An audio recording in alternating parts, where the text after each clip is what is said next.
works in terms of the outcome at the end of the day when ozone and particles are such a concern. Yeah, this integration is about as big as we do, and if you've seen on board the airplane, you can see it's very full with all the racks and most of the windows, covered with the in situ probes that are there. The CHORUS AQ campaign will gather air quality data in and around the Korean Peninsula from multiple sources, such as ground stations and maritime sensors. However, the CHORUS AQ aircraft will be the ones to provide the most detailed information over a larger geographical area and at different altitudes. So in order to understand how it all works, we have several aircraft that we have to fly. One is the one I'm standing on right now, the NASA DC-8. The DC-8's role is to measure the atmosphere directly. From this aircraft, we can measure literally over 100 different compounds in the atmosphere. The airplane flies as easily at 500 feet as it does at higher altitudes. That enables us to do both remote sensing, which is using radars or LiDARs, as well as we can fly lower, we can do vertical profiles with our in situ sensors, which is currently what we got mostly on this airplane. In order to understand the atmosphere, there are many different molecules that we have to measure. The satellite will not see all of them. And so by being able to measure what the satellite will see and at the same time see all of the details, we can begin to understand what sources and what meteorologies and what combinations of conditions will affect what we see from space. By combining detailed measurements from aircraft with those made by satellites, we can get a better picture of pollutants in our atmosphere. So this aircraft carries instruments that work just like the satellite instruments. The higher we fly, the wider the patch of Earth we can see. During the campaign, NASA King Air aircraft will mimic the measurements future satellites will make. We fly at about 28,000 feet, and at that altitude we see about a 5-mile wide patch of ground. Like mowing the grass, we're just trying to cover a patch on the ground continuously and make a map of what the pollutant distribution looks like. So we have a small King Air aircraft flying above all throughout the day, measuring the way the future satellite will measure air quality. Meanwhile, the DC-8 flies underneath, showing what the distribution of pollution is above the ground.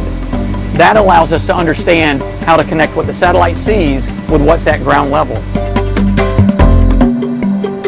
CHORUS AQ has in its team 2 smaller aircraft equipped with atmospheric chemistry measuring instrumentation.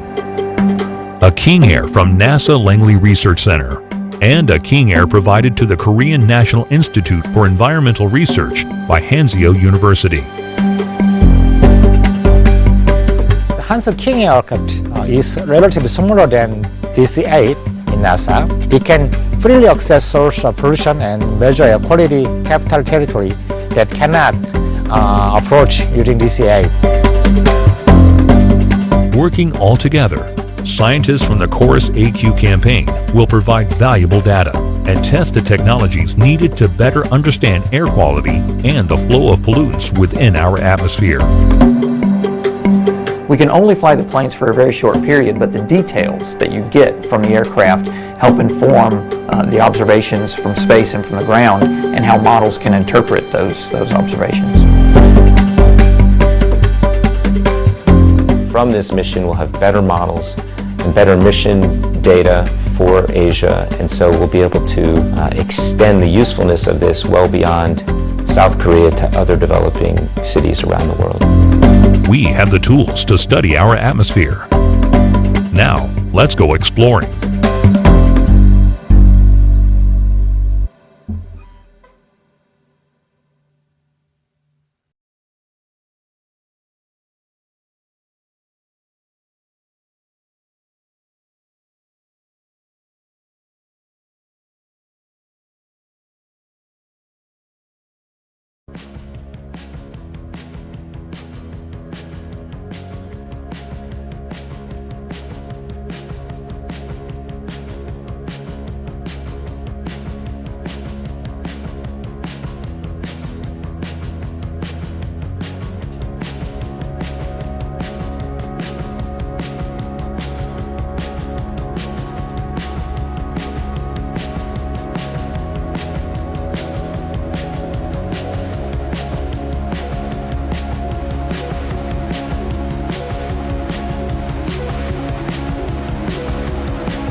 Welcome, everyone, to our continued coverage of Axiom Mission 3, also known as Ax-3.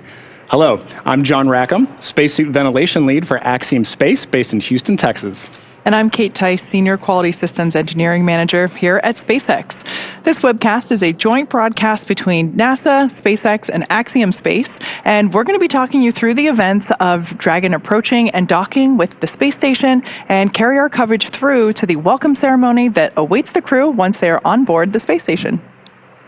The Ax-3 mission officially started on Thursday, January 18th, when the Axiom crew lifted off from Kennedy Space Center's historic pad 39A at 4:49 p.m. Eastern Time. Our four-person, all-European crew will experience up to 14 days on board the International Space Station. The crew inside Dragon Freedom is now in position just outside the keep-out sphere around the International Space Station, approximately 420 kilometers above Earth. They are awaiting the approach initiation burn that will be the first of several steps that incrementally guide them to the International Space Station. And the Crew 7 Dragon spacecraft, known as Endurance, will be there to greet Dragon Freedom when it arrives.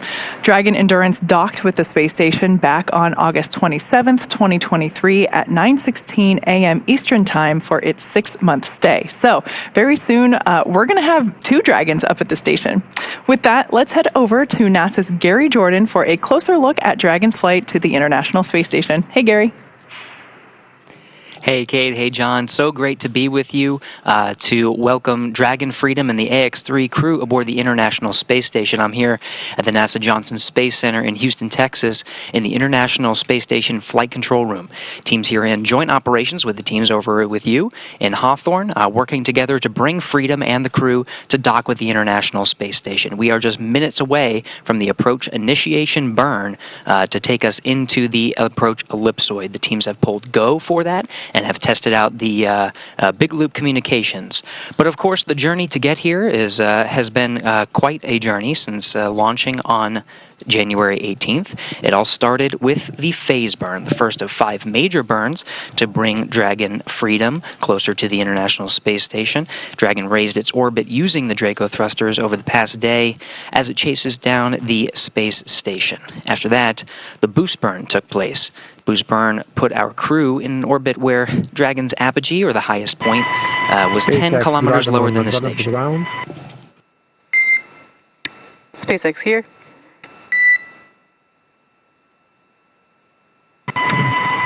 For 010 completed, all fuel suited and Copy that. Completion of suit don procedure for all crew.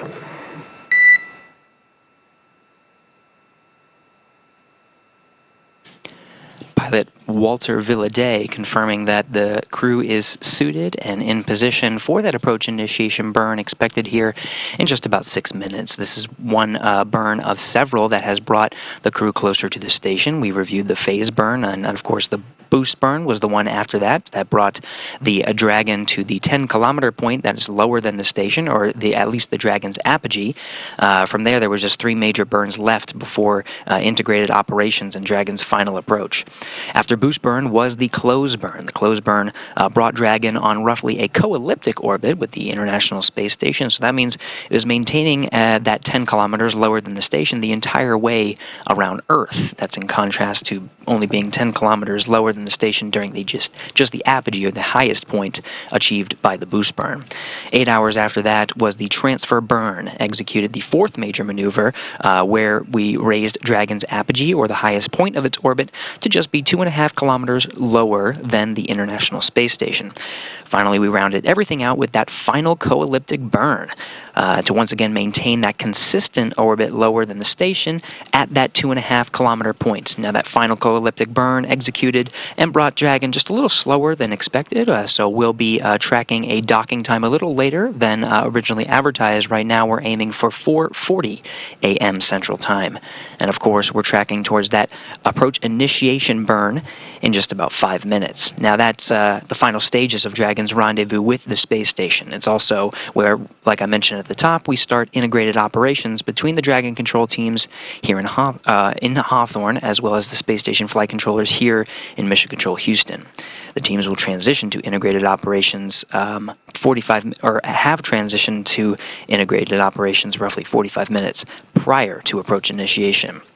So during the approach, SpaceX flight controllers will work in tandem with the NASA team here in Houston to activate and test out a number of systems on Dragon, including the bidirectional communications with the C2V2 system, which stands for Common Communications for Visiting Vehicles, and sets up a data stream from Dragon to this station, giving another path for Dragon's telemetry to come to the ground and give an additional command capability to astronauts aboard the station.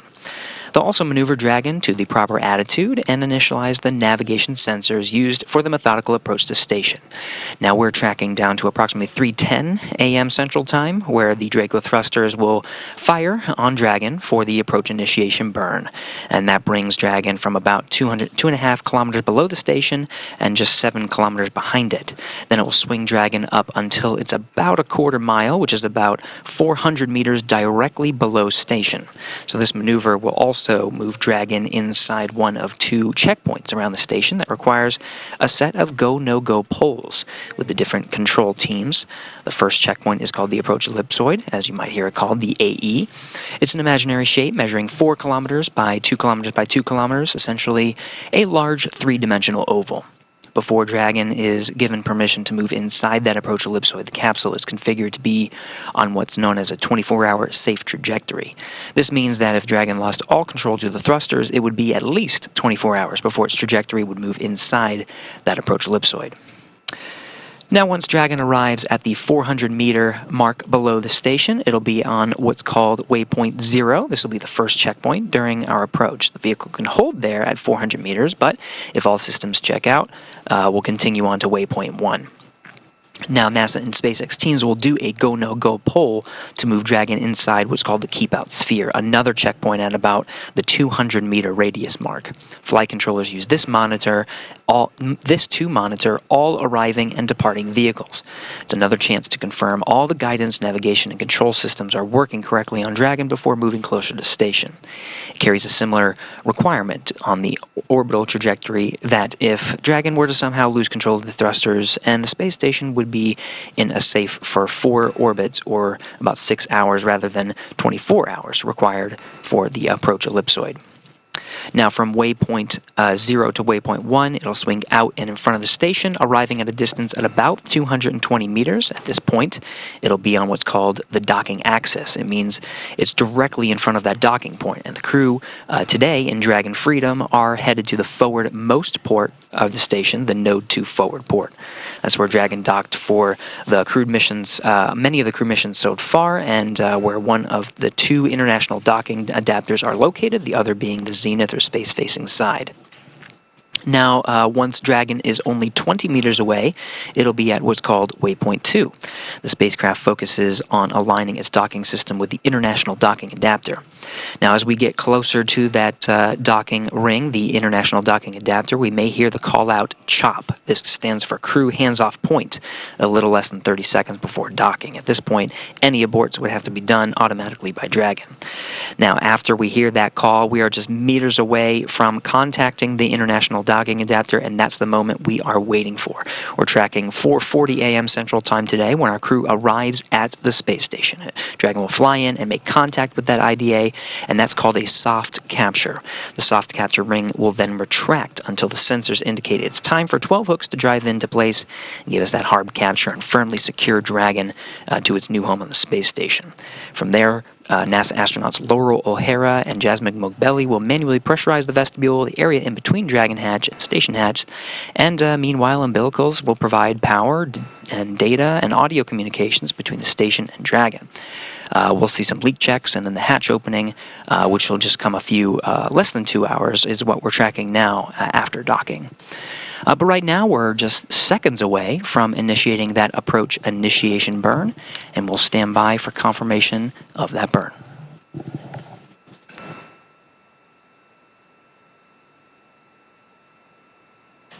And confirmed, Dragon is in approach initiation. Draco thrusters are now firing.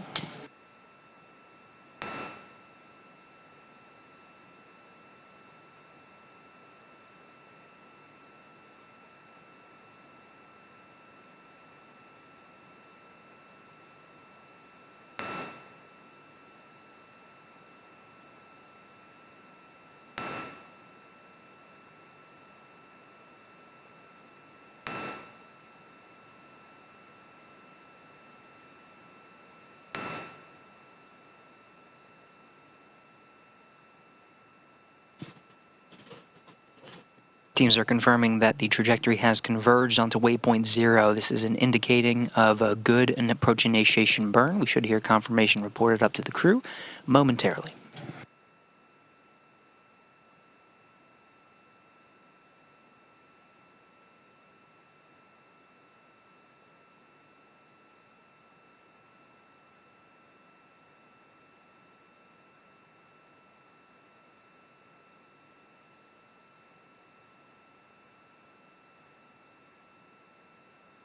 Again, waypoint 0 is a mark that's roughly 400 meters directly below the International Space Station. At this point, the Dragon is inside the approach ellipsoid, but just outside what's called the keep-out sphere.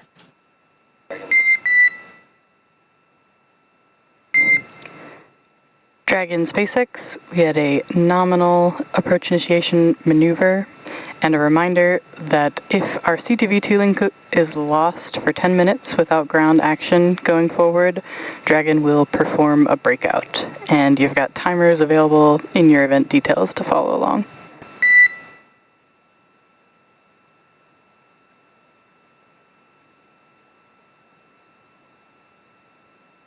SpaceX Dragon on the big loop pickup. And copy Dragon, just reiterating on the big loop, that was a successful approach initiation burn and proceeding into approach 0 shortly.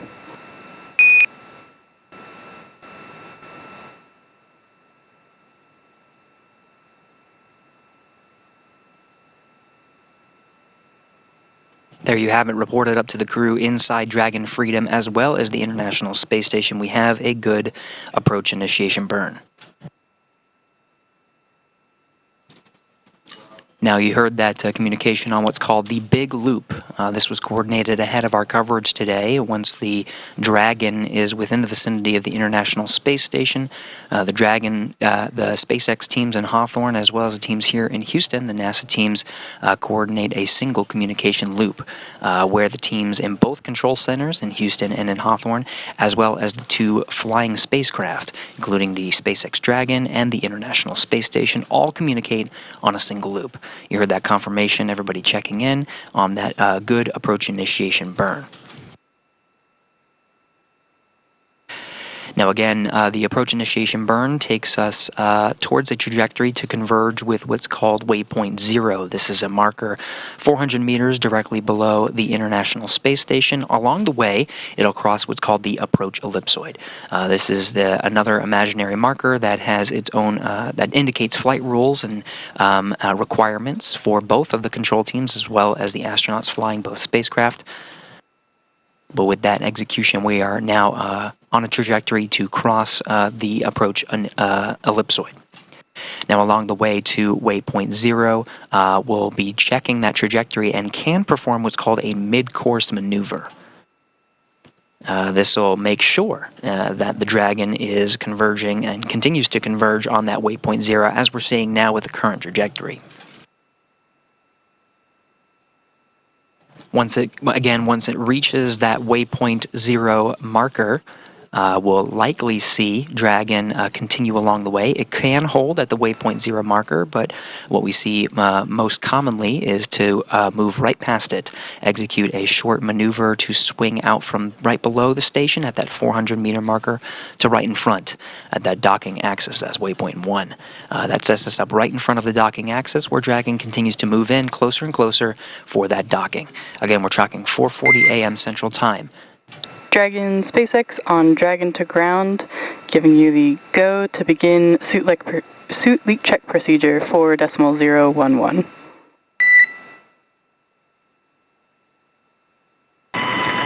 SpaceX Dragon on Dragon to ground in work.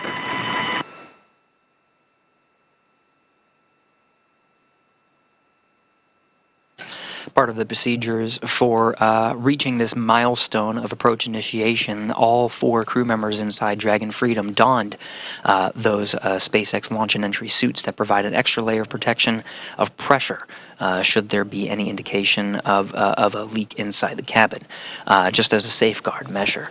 But all 4 crew members are currently suited up and in their respective seats, and we're in this position ahead of that approach initiation burn. Now the procedures have the crew suited and in those seated positions with their umbilicals plugged in to provide cooling, as well as communication from the suits and the communication devices inside the helmets through the Dragon to communicate on these loops. However, we still have yet to do those leak checks. Another verification. Now the suits are worn for the most dynamic parts of Dragon's flight to the International Space Station, including, of course, the launch, and then what they are preparing for now, which is the docking. After that approach initiation burn, there's plenty of time to prepare and perform those leak checks. We're expecting a waypoint 0 arrival in approximately 40 minutes from now. Of course, we do have the ability to execute that mid-course maneuver. If we do execute it, we can expect it in about 20 minutes. Plenty of time for the crew to perform those leak checks.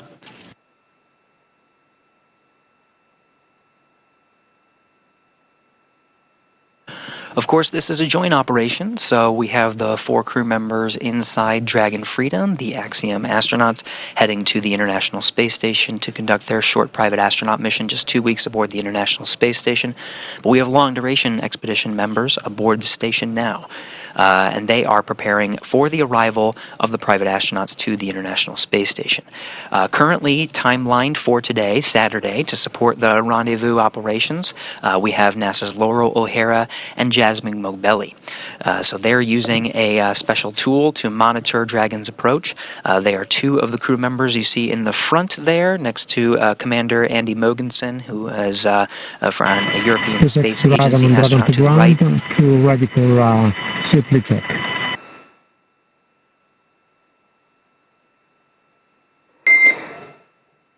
Dragon, we copy, and you are go to initiate suit leak check.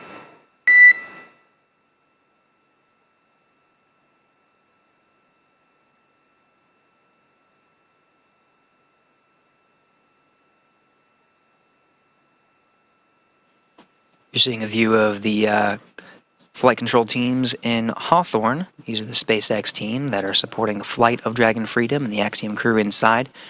Crew Operations Resource Engineer being the voice that you're hearing to the Dragon crew, confirming that they can initiate that leak sequence. They'll get the data there on the ground to confirm a good leak check to proceed towards some of the next milestones. Mid-course expected if we end up executing it in about 18 minutes.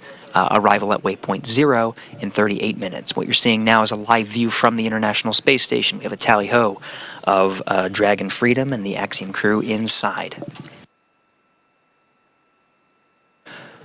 The Dragon is approximately 4 kilometers, is what you're looking at now, 4 kilometers away from the International Space Station. Space Station is orbiting in an orbital daytime as well as Dragon. We're just east off the coast of Argentina on the South Atlantic Ocean.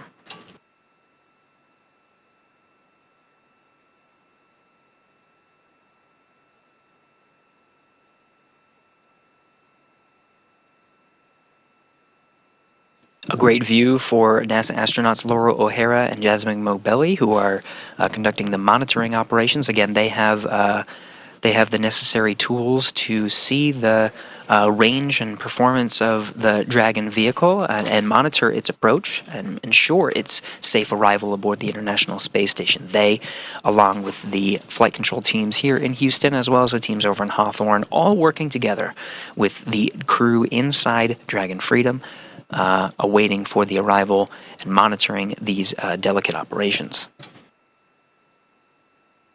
Again, we're tracking 4:40 a.m. as our arrival and contact with the forward port of Harmony. That's on the very front of the International Space Station. That's where Dragon Freedom will remain docked for the 14-day stay aboard the International Space Station.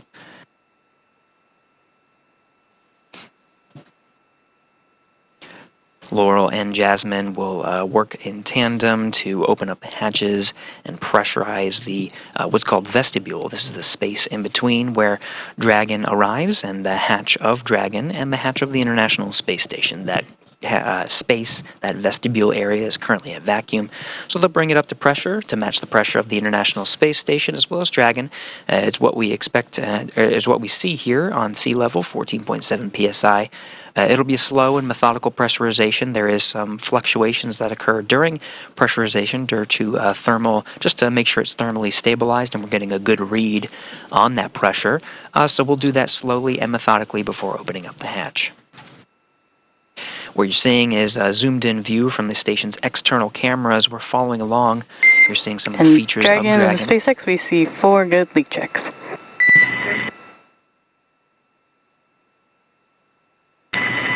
SpaceX Dragon, we do confirm, we see the same.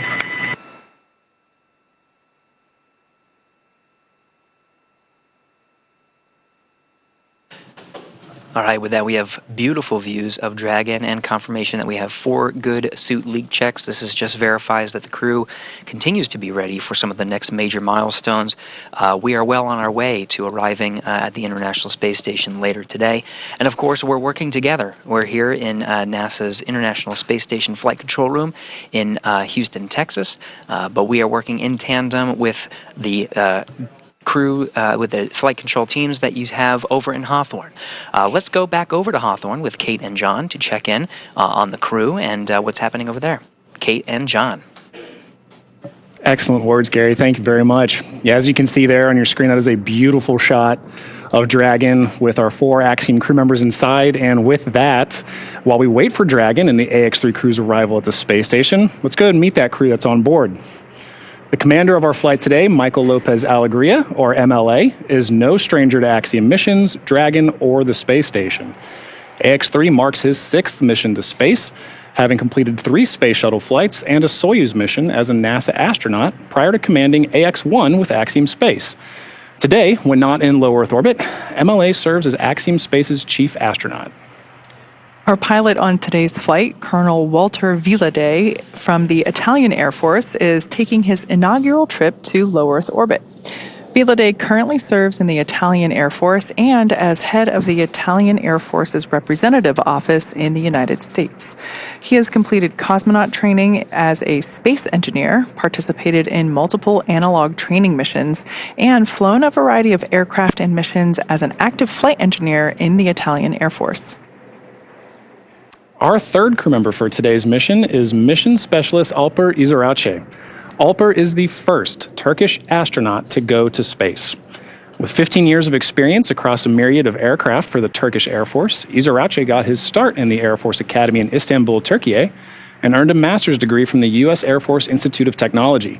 He then flew as a commercial airline captain for several years before returning to duty in the Turkish Air Force. And finally, we have Mission Specialist Marcus Want, a lieutenant colonel in the Swedish Air Force. In November of 2022, Marcus was selected by the European Space Agency as an astronaut reserve. However, with the Ax-3 mission, he now becomes the first project astronaut in ESA's history, a new designation within their ranks. So, if you couldn't tell by all of those wonderful descriptions, this is really an incredible crew. They are so well prepared for spaceflight, even though only one of them has been to space before. They're all really well trained, and all these years of experience really speak for themselves. It really does, and it really just shows the breadth and caliber of this crew and how prepared they are. This is the first all-European crew. They're representing 5 nations across them, and with that, they're helping to expand low Earth orbit. All right, now let's talk a little bit about how they got to this point today. So on January 18th, starting their mission, crew wrapped up their pre-flight quarantine phase as they flew, you can see there, from their quarantine facility got on board their helicopter and flew to their launch pad. You can see them coming over the Cape right there and enjoying the trip, I think, looking at their vehicle for the first time. So fun. Yeah, I can't imagine what's going through their minds right now. You can see a mix of just pure joy and real solemnness as they get to greet their families and wave goodbye to them before suiting up in the LLF. And that's really where we hand over to SpaceX. I love that they were able to fly around the launch pad before getting turned over to the SpaceX crew, which is what we see here. We put them in the Teslas and we drive them over to the Falcon support building, which is where our suit-up room is located. And here we see them walking out of that building after completing suit-up. This is a nice moment here where we get to really see them as their crew on launch day for the first time.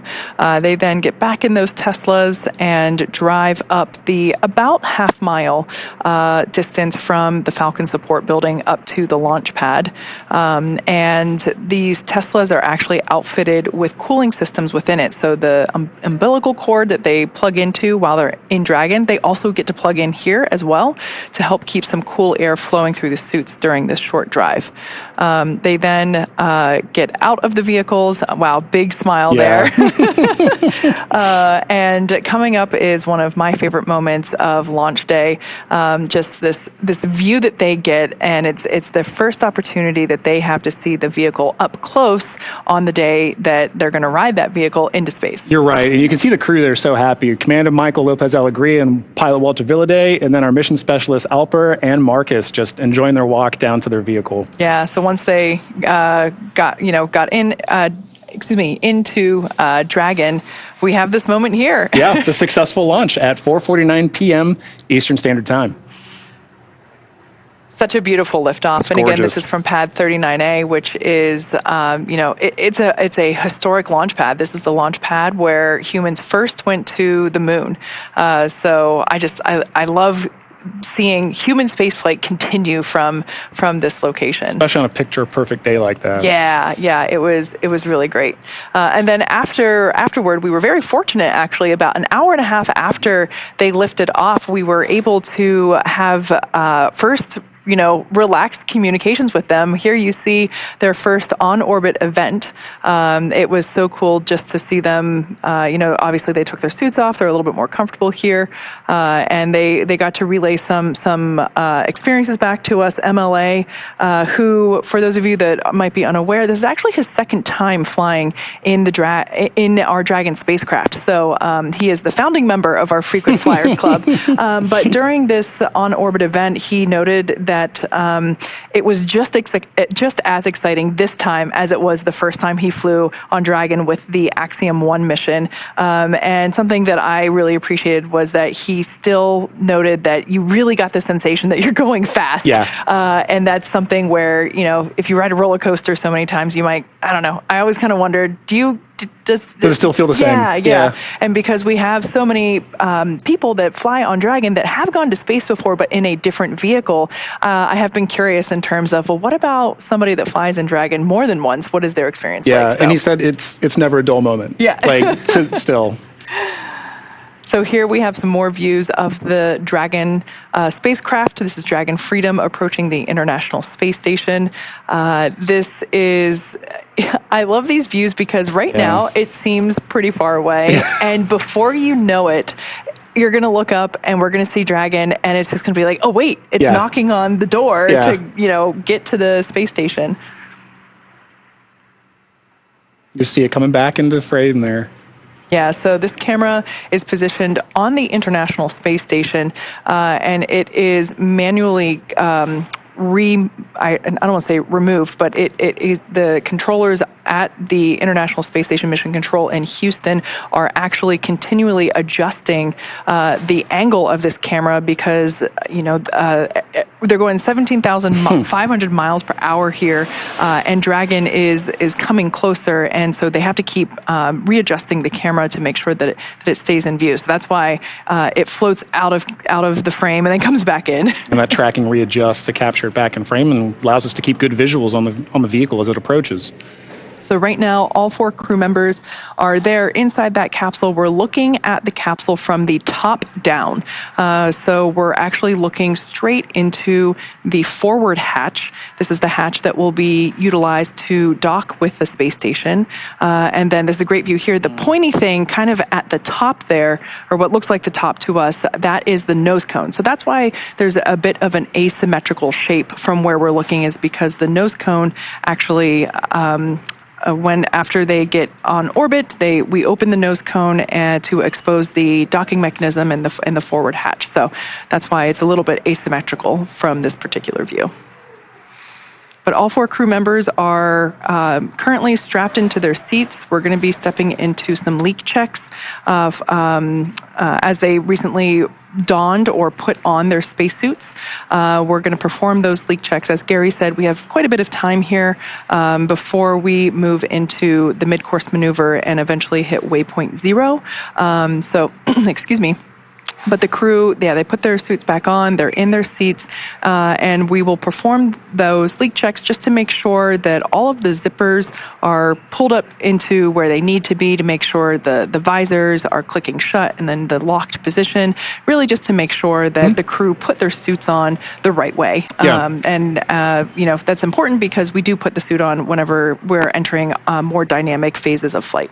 Right, and that process you just mentioned, Kate, right, that's a huge part of their training, their pre-flight training to get them to this point. They know what to expect to run this procedure while they're on orbit, and so that's going to be something that they don those suits, they do some nominal checkouts, and they run that procedure to make sure they're doing good.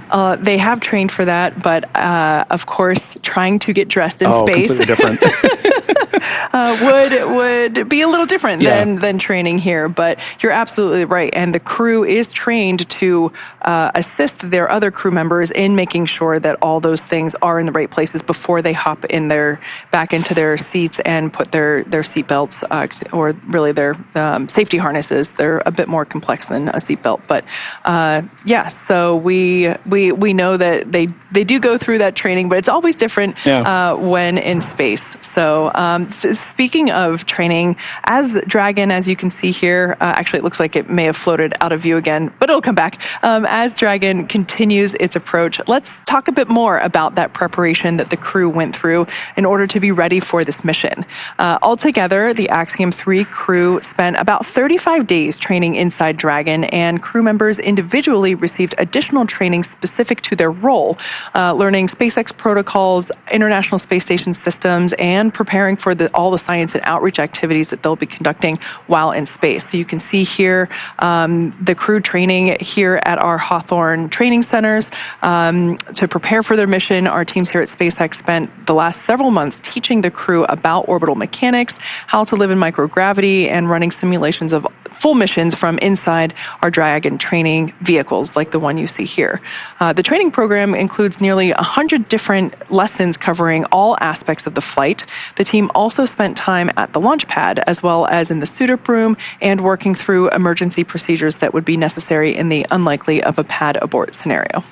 Yeah, I mean, that's a lot of extensive training just for the vehicle alone, in addition to some other systems. But crew also spent extensive amounts of time in historic Building 9 at the Johnson Space Center that you can see there, learning from certified instructors on all critical systems necessary to ensure a successful stay aboard the orbiting lab. The team even prepared for unlikely emergencies and learned how to provide first aid in a microgravity environment. Additionally, they learned how to prepare food and make selections for their meals, as well as learned how mission control operates to better ensure mission success during their flight. They also had a chance to familiarize themselves with the gear that will enable them to document their trip, their research, and help them connect with those back here on Earth during their outreach events. Additionally, ESA and JAXA also play a critical role in cruise training. Each module has its own nuances, so gaining insight into the specialties of their racks and systems is necessary, especially for this particular mission. Extensive training on station navigation, on-orbit familiarization, emergency response scenarios, and repetition of walking through processes and procedures all help ensure that crew maximizes every second that they have during their flight.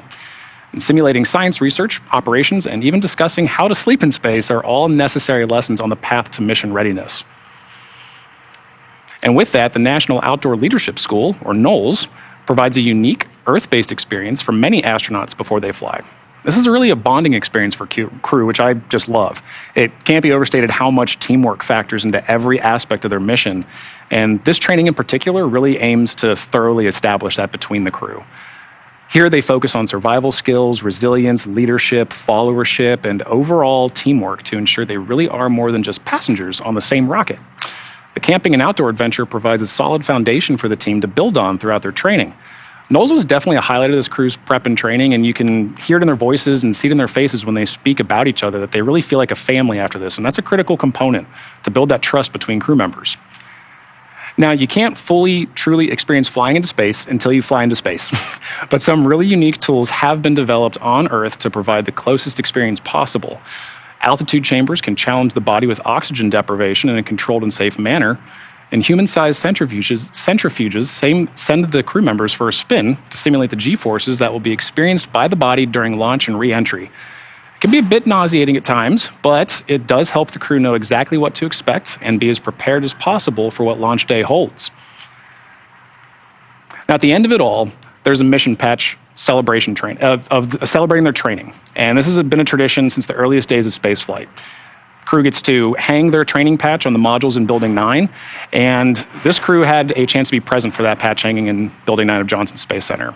We all know that spaceflight is a very serious business, but it's moments of levity like this, celebration, that help everyone pause and reflect on the incredible accomplishments being achieved every day by all of these teams.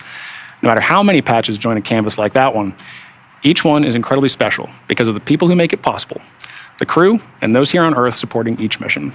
It's so cool to see everybody coming together to celebrate that. So you were talking about Houston. Actually, let's go back over to Gary Johnson, who is at Houston's, who is over at Johnson Space Center at International Space Station Mission Control. How are things going over there, Gary? Hey, thanks, Kate. You tossed at just the right time. We are just in the middle of a mid-course burn right now. So we're standing by as a very short burn, so we're just going to stand by and just monitor the performance. It's just a course correction maneuver, just to make sure that we are right on track to meet up with that waypoint 0.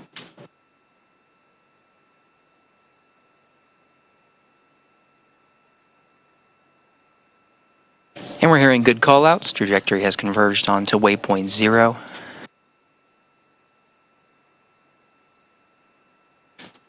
Teams are analyzing just to confirm, but we are right on track for hitting that milestone. We have a clock on the board here counting down a little less than 20 minutes, and we're expected to arrive at waypoint 0.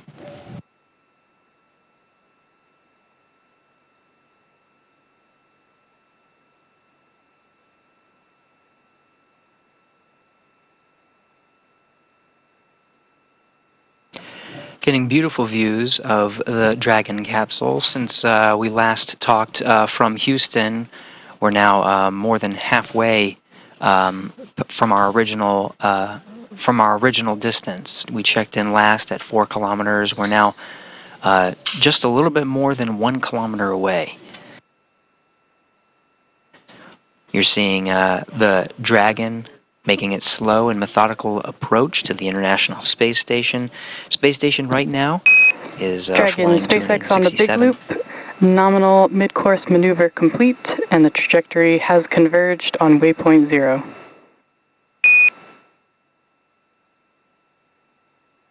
Kelly, thanks.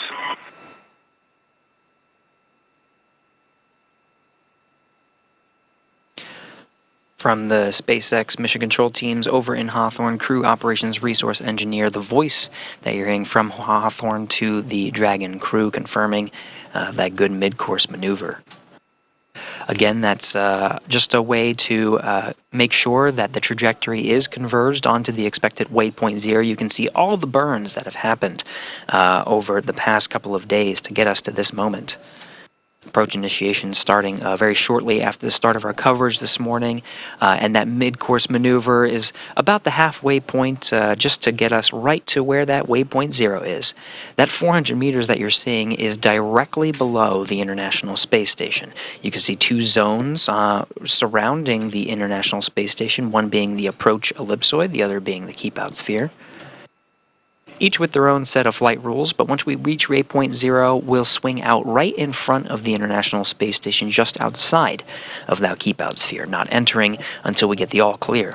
Now, the waypoint 1 is the next milestone, and it takes us immediately in front of the International Space Station. It still remains outside of the keep-out sphere until the teams assess the vehicle and its performance and trajectory and do a go-no-go poll to say, yes, we are good to move inside the keep-out sphere.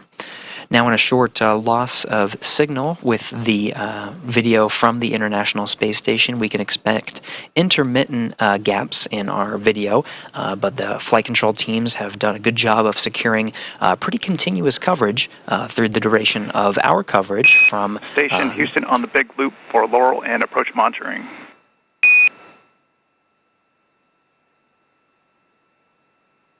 On 2. Dragon range is approximately 1,000 meters. Monitor long-range approach per steps 1 to 4 in 1.102. Dragon approach and retreat monitoring. ISS crew is now primed for vehicle approach monitoring.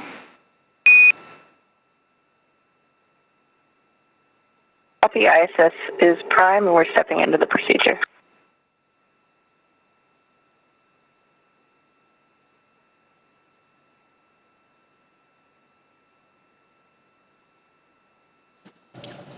Voice you heard was from here in Mission Control Houston. The flight control room you see on the right of your screen, William Vu, the Capcom here in Houston, and the voice of Mission Control relaying up to the International Space Station teams.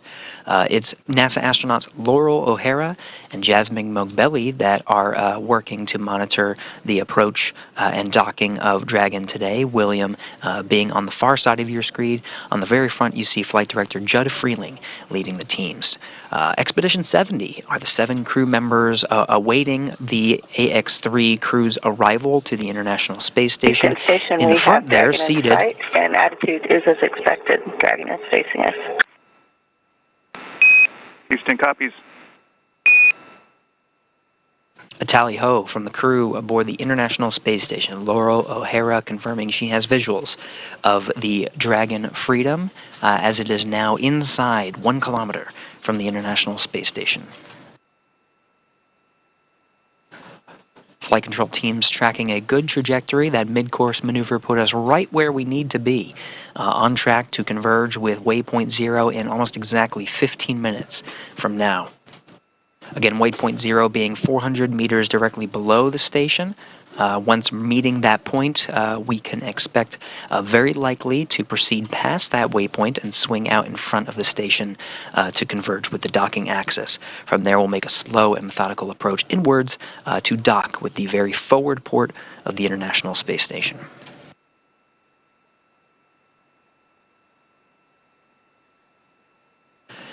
International Space Station and Dragon Freedom are currently flying 264 statute miles over the South Indian Ocean, just east off the coast of Madagascar.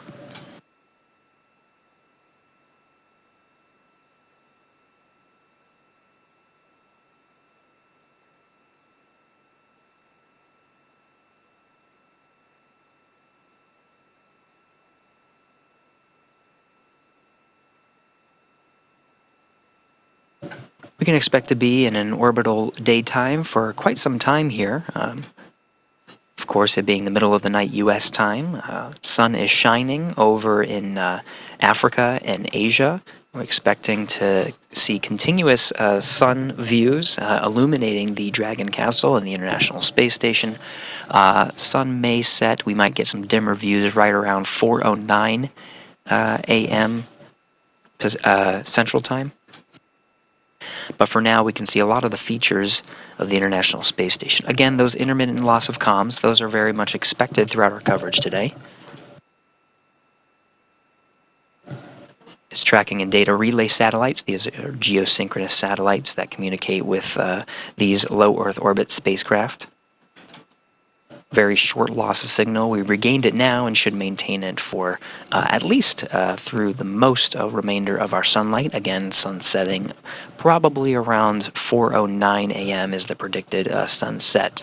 we'll start seeing the views of Dragon Freedom and the Ax-3 crew inside getting a little bit dimmer, but for now we can enjoy the International Space Station and Dragon flying over the Indian Ocean. We're seeing features of the Dragon spacecraft from here. On the very forward end, you can see that nose cone pointing straight towards the International Space Station, guidance, navigation, and control equipment facing right towards there, and there is a communications link called C2V2, Common Communications for Visiting Vehicles, relaying communications in between the two flying spacecraft. And of course, relaying them down to the flight control teams you see in both of the flight control rooms. Getting even closer now, we're seeing the flashing docking light that's in the very center of there. You can start seeing the features of the soft capture ring, the gray center that's around the middle there. That'll be the soft capture ring. As we start getting even closer to the International Space Station, that soft capture ring will extend and prepare for a nice cushy contact with the International Space Station. It's that soft capture ring that allows for a little bit of cushion and then retracts to bring the Dragon in closer with the International Docking Adapter for a hard mate. There are 12 latches. Now start flying over a ground station to provide views from the Dragon itself. We got just a glimpse of the crew inside and are now seeing what the International Space Station looks like from Dragon Freedom. We're just a little over 600 meters from the International Space Station. Eyes on both sides. We have the Dragon looking at the International Space Station and the Space Station looking at SpaceX on the big loop. Ground has pulled go for approach 0, and we will be enabling the maneuver shortly. Expect to reach waypoint 0 at 09:58, and a reminder that Dragon will continue approach through waypoint 1 towards waypoint 2 without stopping.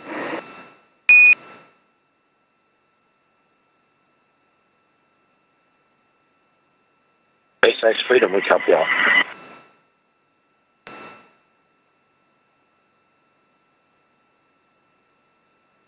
Excellent news from the flight control teams.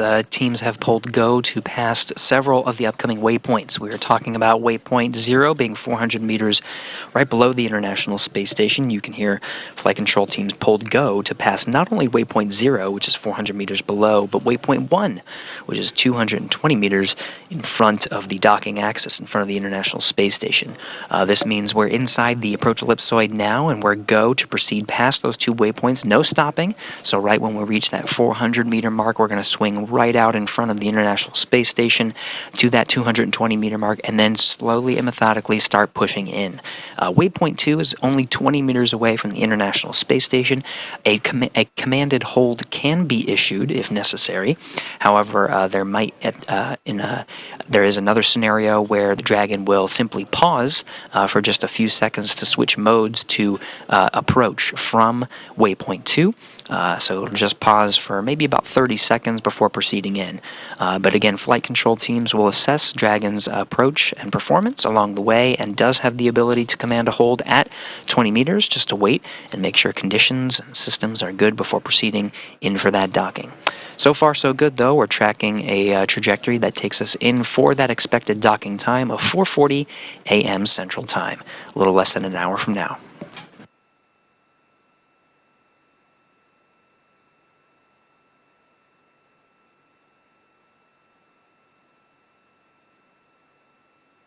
Dragon continuing to fly over the Indian Ocean, still seeing those features. You can see the nose cone deployed. This is a feature of Dragon that's deployed very quickly after spacecraft separation from the Falcon 9 rocket. You can sort of see it swung out. When it does so, it exposes the docking ring and the docking light, which you see flashing, but one of the primary reasons it needs to unfold are those 4 forward bulkhead Dracos. Those Draco thrusters provide much of the force needed in those initial phasing burns that we discussed a little earlier, those 5 major burns that bring Dragon incrementally closer to the International Space Station.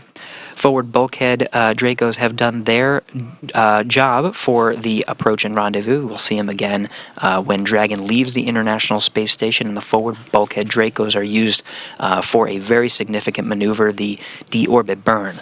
But for now, we'll use the service section Dracos for the upcoming maneuvers, including the approach 0, which is the maneuver right at the waypoint 0 mark, 400 meters below the station, and approach 1 that takes us right in front of the docking axis inwards to make contact with the International Space Station. Flight control teams working in tandem together. You're seeing the teams over in Hawthorne monitoring Dragon's performance, working with the crew inside.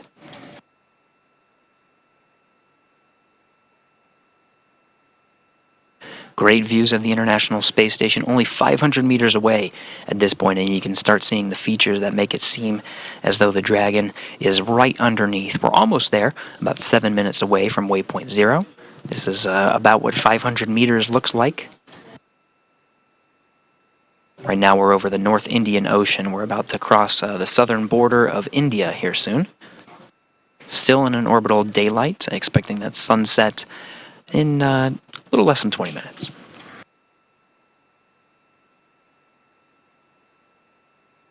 The crew inside Dragon monitoring the performance. You can see in the middle screen there, that point at the very bottom, that's the Dragon spacecraft, and they're trying to meet with that point right below the space station. And you can see what the maneuver is about to do.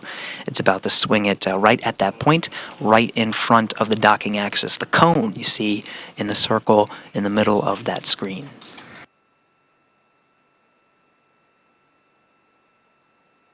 Features of the International Space Station becoming a bit more prominent. The solar arrays on both wings of the space station, to the left and to the right. The forward port, where Dragon Freedom and the Axiom crew will be docking, is at the very tip of this view here. That is the Node 2 forward port, International Docking Adapter.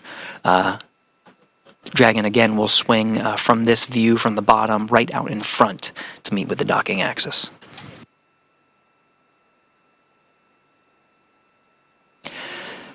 Commander Michael Lopez Alegria on the left of your screen, one of the 4 crew members inside Dragon Freedom, suited up, ready to monitor these operations. Pilot Walter Villaday to the right. Alper Gezerachi is also a mission specialist, as well as Marcus Want. The 4 crew members make up the Axiom Mission 3 crew, headed to the International Space Station for a 14-day stay.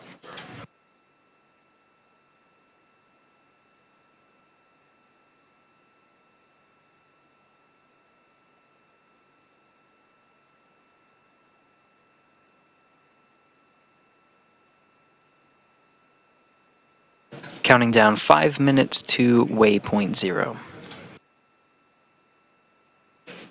3:58 is the approximate time of executing that approach maneuver. Again, it's the service section Dracos on the outside of the Dragon spacecraft that will take it, that will be fired and make sure that the Dragon converges to waypoint 1, again right in front of the International Space Station.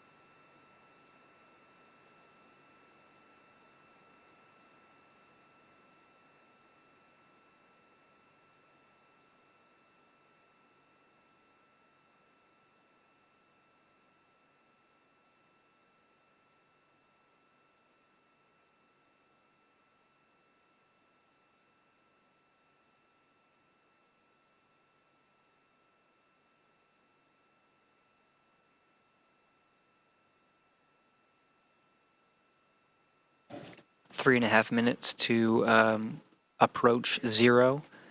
That's the waypoint marker. We're getting views, continuing to get views from the ground stations, providing that video from the Dragon spacecraft, and of course continuing to get great views from the International Space Station. We're now flying over India. Right there, you're seeing the southern coast of India. Tune station Dragon on and 2. We're International moving to Space step Station 2. flying. We see range less than 400 meters and attitude as expected. Houston copies.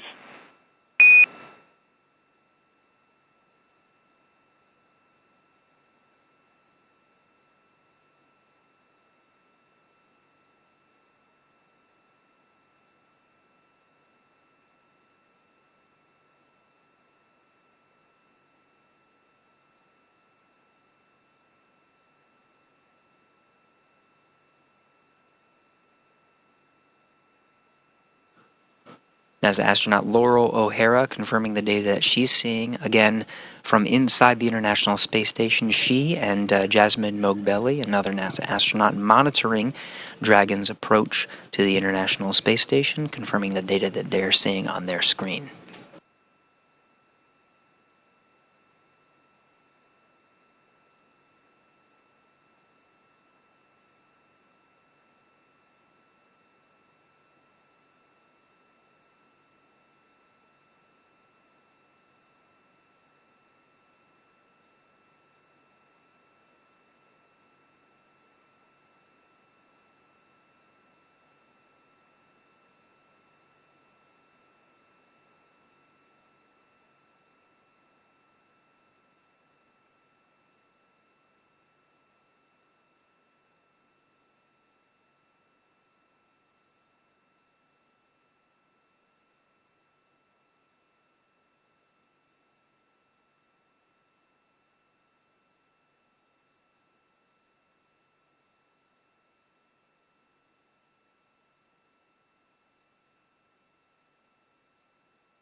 External cameras on the International Space Station continuing to track Dragon Freedom.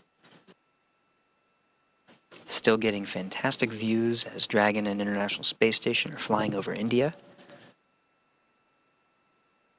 Dragon is inside 400 meters, just waiting for confirmation of that waypoint 0 and approach 0 maneuver.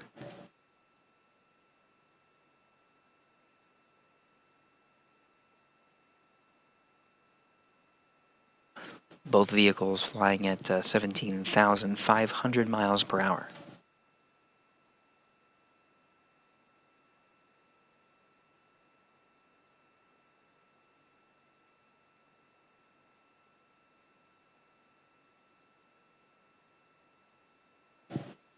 And we're just seconds away from converging on waypoint 0, standing by for that approach maneuver.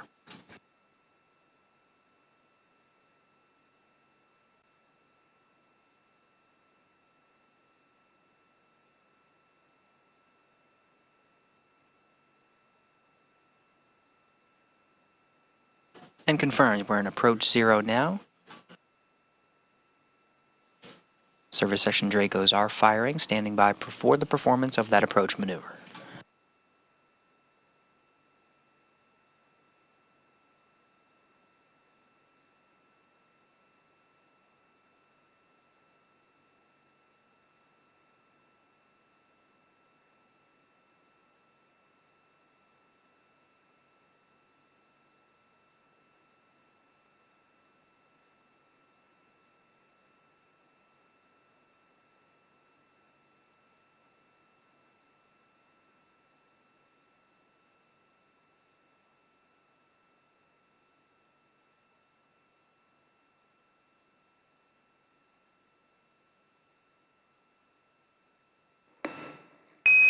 Dragon SpaceX on the big loop. Approach 0 has started and the trajectory has converged on waypoint 1. You can expect arrival at waypoint 1 at 1025 UTC.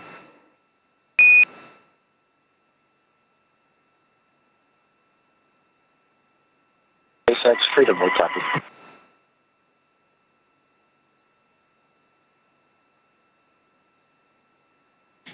And And with that, the teams have confirmed a good approach 0. That was a good burn, and we're converged onto the next waypoint, waypoint 1, being 220 meters right in front of the International Space Station. The read from the crew operations resource engineer to the crew aboard Dragon Freedom confirms that we're looking at 4:25 a.m. Central Time for that expected arrival time at waypoint 1. Again, the teams have polled a go, no-go for passing those two waypoints, waypoint 0 and waypoint 1. So we'll see a maneuver very similar to what we've seen for waypoint 0, where when we reach that waypoint, the approach maneuver will be immediately executed. No hold is expected. However, teams will continue to monitor their performance. Everything's looking good so far. With that, we're just about 25 minutes away from that waypoint 0. So why don't we toss it back over to Hawthorne and check in with the teams over there, Kate and John. Thanks, Gary. For those of you that have just recently joined, we are tracking the approach and docking of Dragon with the Ax-3 mission approaching the International Space Station. We do expect contact to occur around 2:40 a.m. Pacific, so coming up in about 40 minutes from now. Everything is going really well so far. We are now just past the 400-meter mark, or waypoint 0, heading toward the 220-meter mark, waypoint 1. And as Gary reported earlier, the teams polled yes to not have to stop at either of those waypoints. Those are opportunities for us, if needed, where we can stop there and reset and do whatever course corrections are necessary. But good news, we're able to cruise right through waypoint 0, which is what just happened. We're going to be able to go straight through waypoint 1, which, as I mentioned, is about 220 meters away. So it's safe to say Ax-3, they're cruising this morning, which is great. I'm sure that they are so excited. This journey has been about 36 hours or so since they lifted off. Gosh, I guess that was not yesterday, but the day before. They lifted off at 4:49 p.m. Eastern Time. And so, yeah, about 36 hours they've been in Dragon, and I'm sure that they are very much looking forward to beginning all the science and experiments and everything that they are about to embark on for about the next 2 weeks or so. You're absolutely right, Kate. I mean, this crew is ready with this mission. And as you mentioned, right, they're ready to do the science and the research. And we know how core that is to this mission, these particular objectives. And you really can't talk about spaceflight, human spaceflight missions without talking about mission patches. Oh, right? Absolutely. Right? These mission patches are left behind as this lasting reminder of what occurred on the mission and what the crew was doing, and they end up everywhere, and they're definitely in that vehicle. Oh, yeah. And there's going to be more. There's plenty on the International Space Station, and we have them all over our laptops and everywhere. So it's a really big deal for crew to be involved in designing that patch because it's such a lasting mark of their dedication and their hard work. So you'll often find a lot of the significance for them personally and the nations that they represent. So let's take a look at the Ax-3 mission patch now. As you can see, their names, a star, and unique graphics for each nation are featured to highlight all 4 astronauts. With the commander, MLA, Michael Lopez Alegria, holding dual citizenship, the 5 national flags mark the top edge. The destination, the International Space Station, is the anchoring element in the middle. And what I love about this is that all 4 of them are pilots, and that image of the space station there looks like pilot wings. Very cool. Yeah, I love that. On the bottom, you see the phrase plus ultra in Latin, which means further beyond, and this is the mission's motto.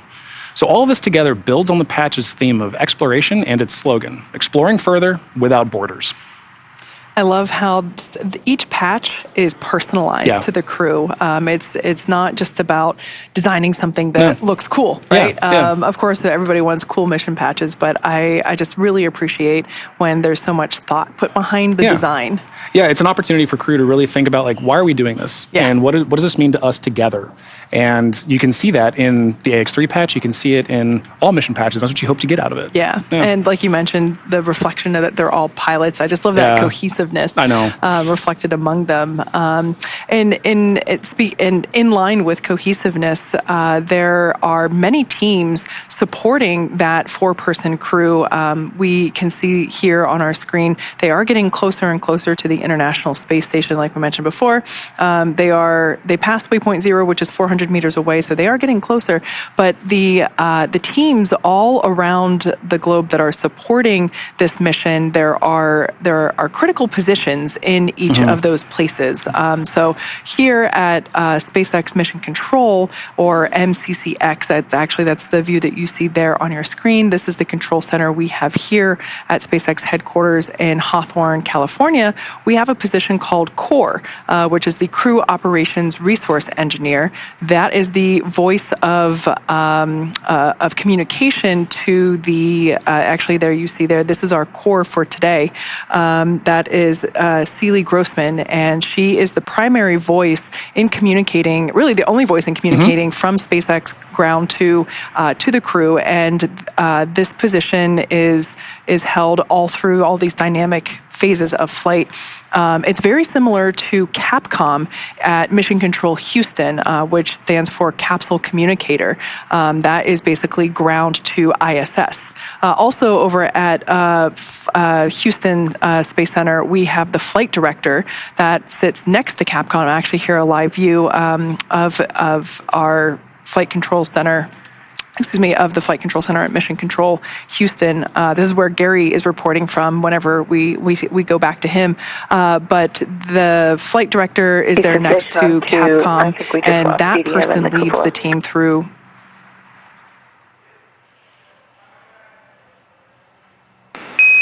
Copy, Laurel. We'd like for you to kill it and restart it.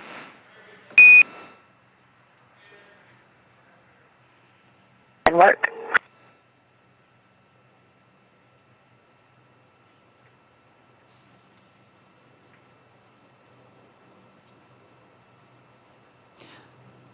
As I was mentioning, next to Capcom is the flight director. That's the individual that leads the team through major milestones.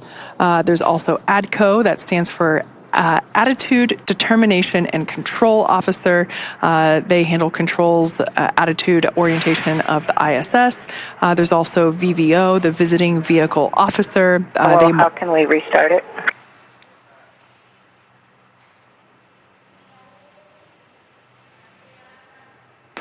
Checking.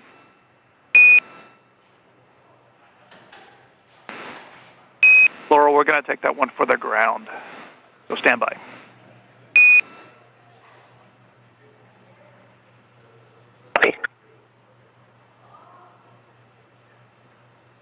So I believe that was Capcom. As I mentioned before, that is the primary voice from Johnson Space Center here, Houston Mission Control to station. And then, of course, there's the flight surgeon, keep continuing to talk about these key roles.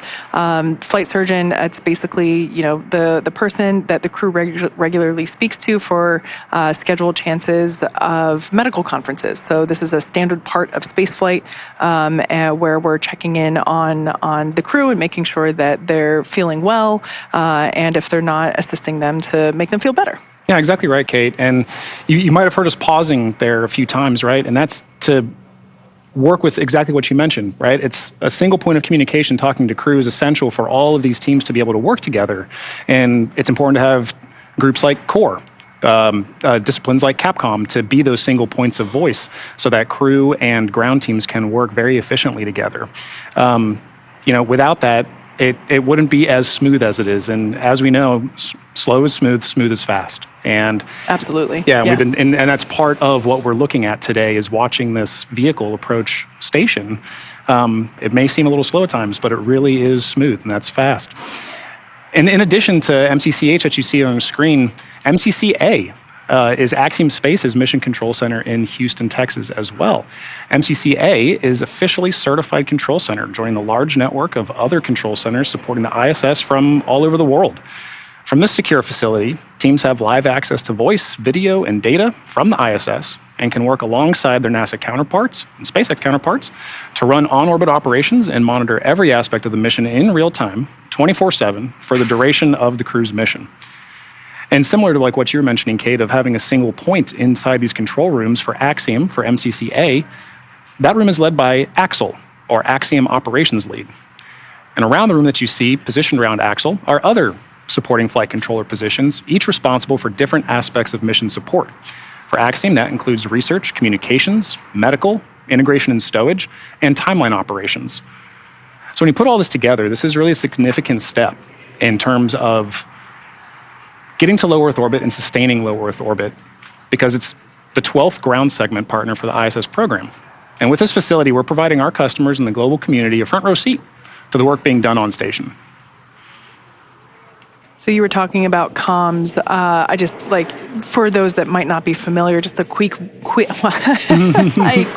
rundown of what that is that we're hearing. We often start with the Quindar tone, which is that unmistakably unique sound. Beep. Yeah. Yep. And so that is the indicator that some sort of comms is going to occur. So we try to really listen for that. And as soon as we hear it, we try to go quiet to make room for those comms.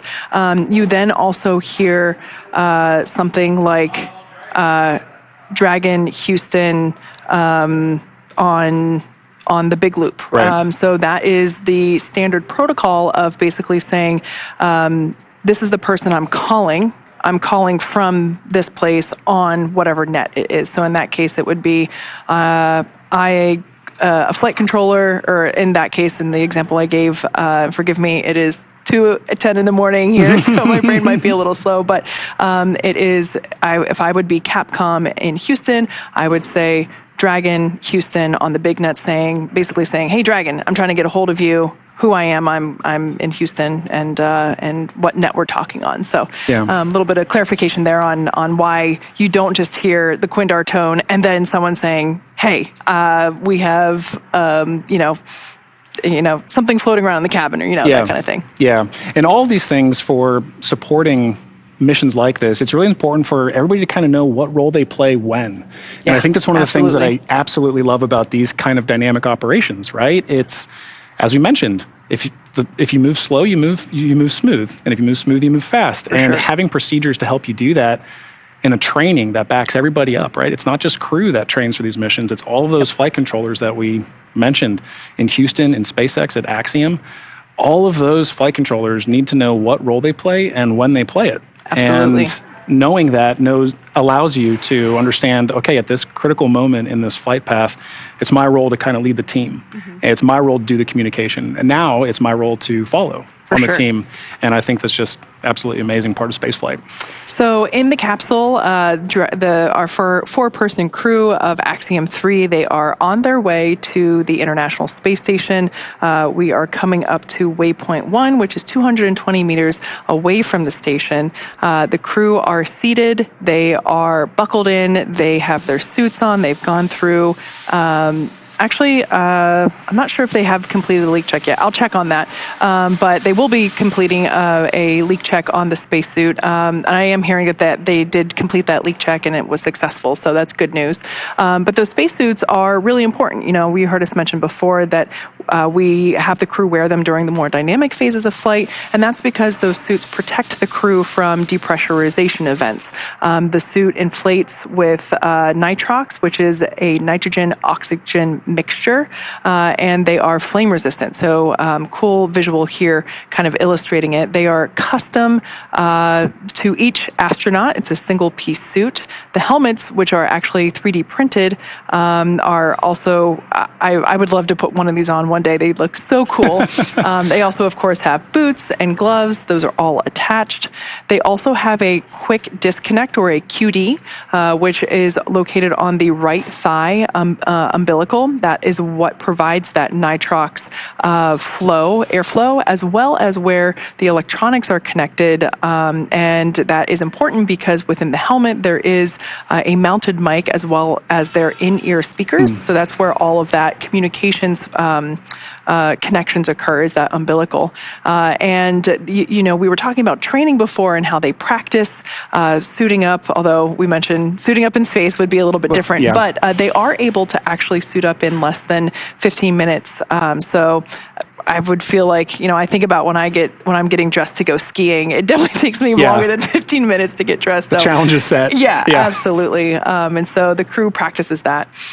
This suit is an IVA, or intravehicular activity suit, meaning it's designed for use only inside of Dragon. The suits will stay on Dragon while the crew is living on the International Space Station.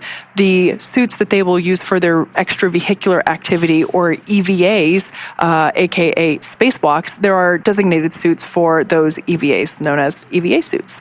And the amount of time that they spend in suits varies. As we mentioned before, they wear them during launch, but then whenever we did the on-orbit event with the crew the day before yesterday, an hour and a half after they lifted off, we had an opportunity to chat with them, and they had already taken their suits off and were in their comfort garments. So ultimately, they have to take everything they need with them in order to be fully self-contained in the Dragon. And yeah, ultimately speaking, the suits are not only do they look cool, they are super functional, and most importantly, they are safe.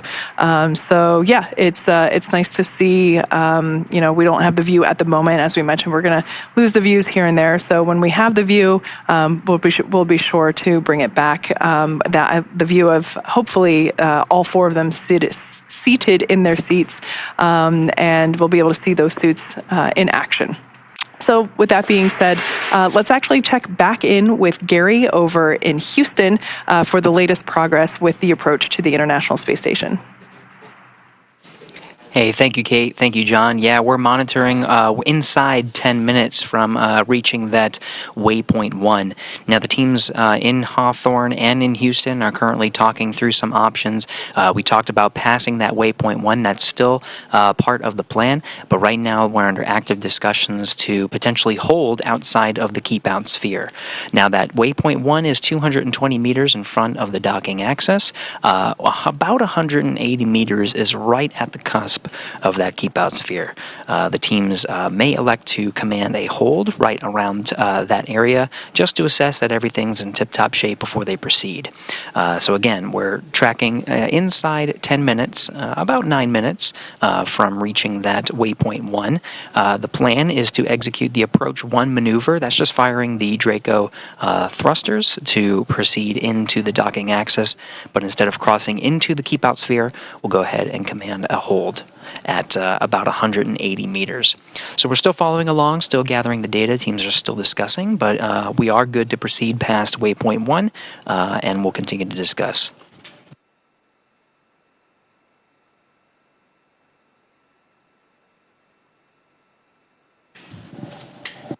What you're looking at now are the teams inside Mission Control Houston, the International Space Station flight control teams. Of course, teams on both on different areas of the United States here in Houston, and of course in Hawthorne, California, the teams here monitoring the International Space Station. Every position you see here staffed is monitoring a different component and contributing information and data and monitoring, making sure everything's good to the flight director. Flight Director Judd Friedling is leading the teams today in coordination with the mission director in Hawthorne, California. A joint operation indeed. The two flight control centers are working in tandem with the two spacecraft in flight in low Earth orbit. That's the International Space Station being controlled out of this room you see here in Houston, as well as the Dragon controlled from Hawthorne.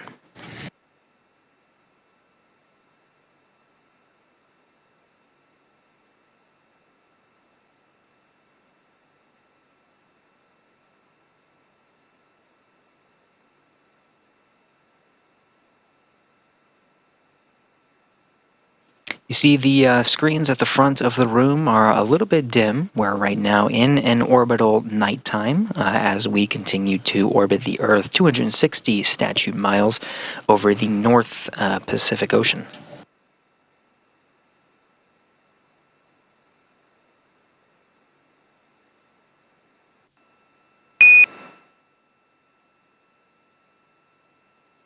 Clear for Freedom. And copy, Dragon. And for your awareness, we are going to proceed past waypoint 1, and then the ground will be commanding a hold at 180 meters in order to work some ISS solar array configuration.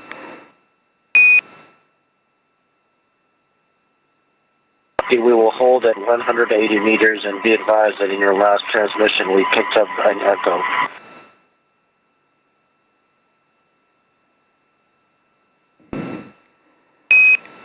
Copy, Dragon. Understand you're reporting an echo, and that's correct. The ground will be commanding a hold post waypoint 1. Okay, for what it's worth, the echo just disappeared in that transmission.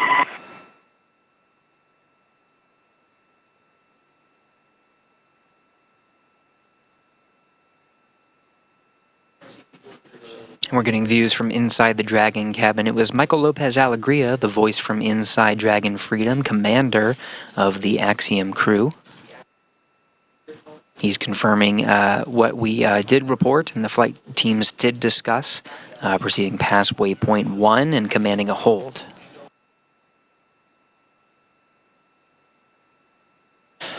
Teams working in tandem just to make sure everything's in tip-top shape before continuing to press on. Again, we're in an orbital nighttime right now over the North Pacific Ocean. Expecting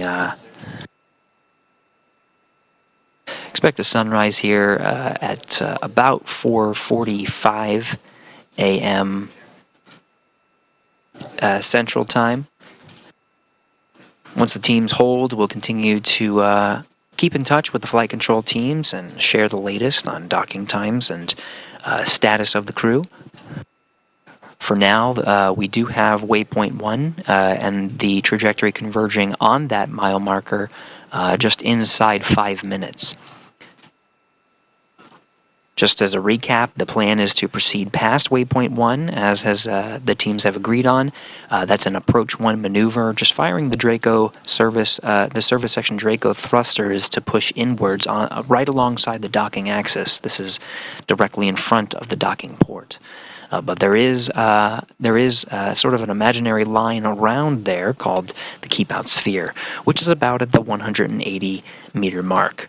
The plan right now is to proceed past waypoint 1 at 220 meters, proceed inwards to about 180 meters, and command a hold.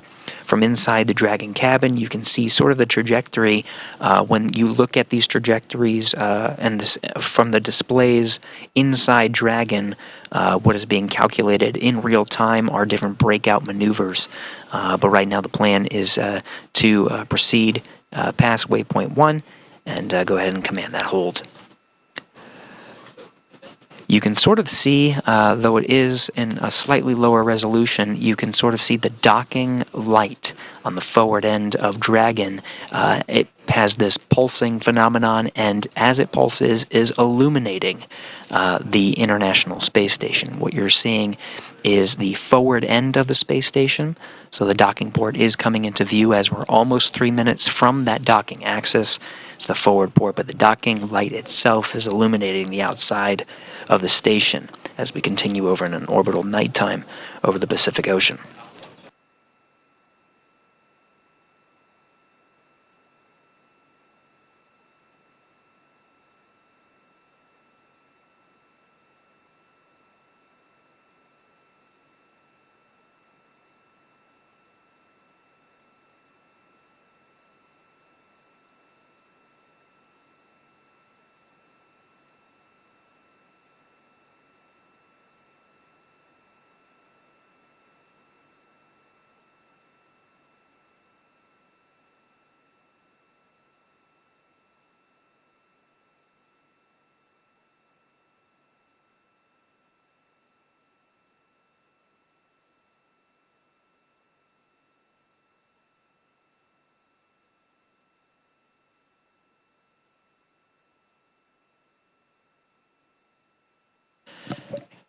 Now we're listening into the flight control teams. Wanted to report some rationale. Again, we're proceeding past waypoint 1, about 2 minutes from now.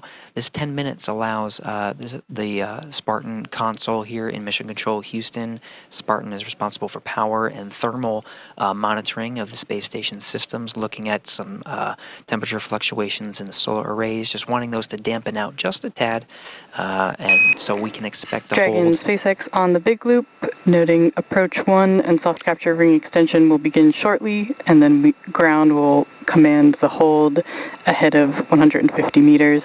And a reminder that manual impulsive retreat recovery is not permitted.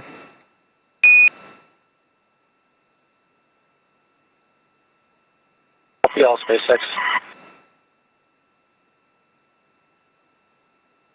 Crew Operations Resource Engineer in Hawthorne, California, reiterating the plan to the Axiom crew inside Dragon. Again, we're proceeding past waypoint 1 and holding just outside 180 meters. Right now, the plan is the Spartan is monitoring some temperature fluctuations on the ISS solar arrays. Should just be a couple of minutes. Right now, we're looking at approximately 10 to 15, though we'll monitor real time and provide data as we get more from the teams and they provide their assessment, just to make sure that everything's in tip-top shape, like we have been reporting, to go ahead and proceed into the keep-out sphere. But the teams are just looking for just a little bit more time to gather that data before giving the all clear to proceed inwards. Again, towards waypoint 2 is the next milestone, holding at just outside 180 meters. Once they proceed in, the next milestone will be waypoint 2. Teams will conduct a go-no-go poll on whether to go ahead and hold or proceed inwards again. We'll check in and continue to check in with the teams to monitor Dragon's progress for docking later this morning.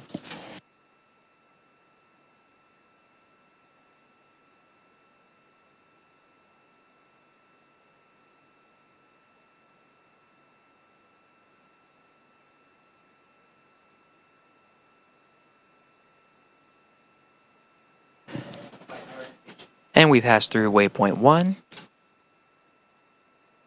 holding for confirmation of that approach 1 performance.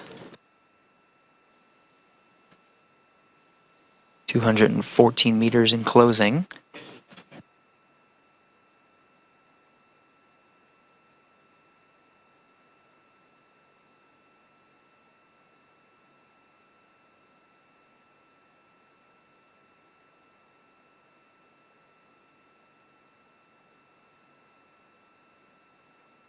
Houston Station, we see vehicle mode approach to alarm point moving to step 3. Houston copies.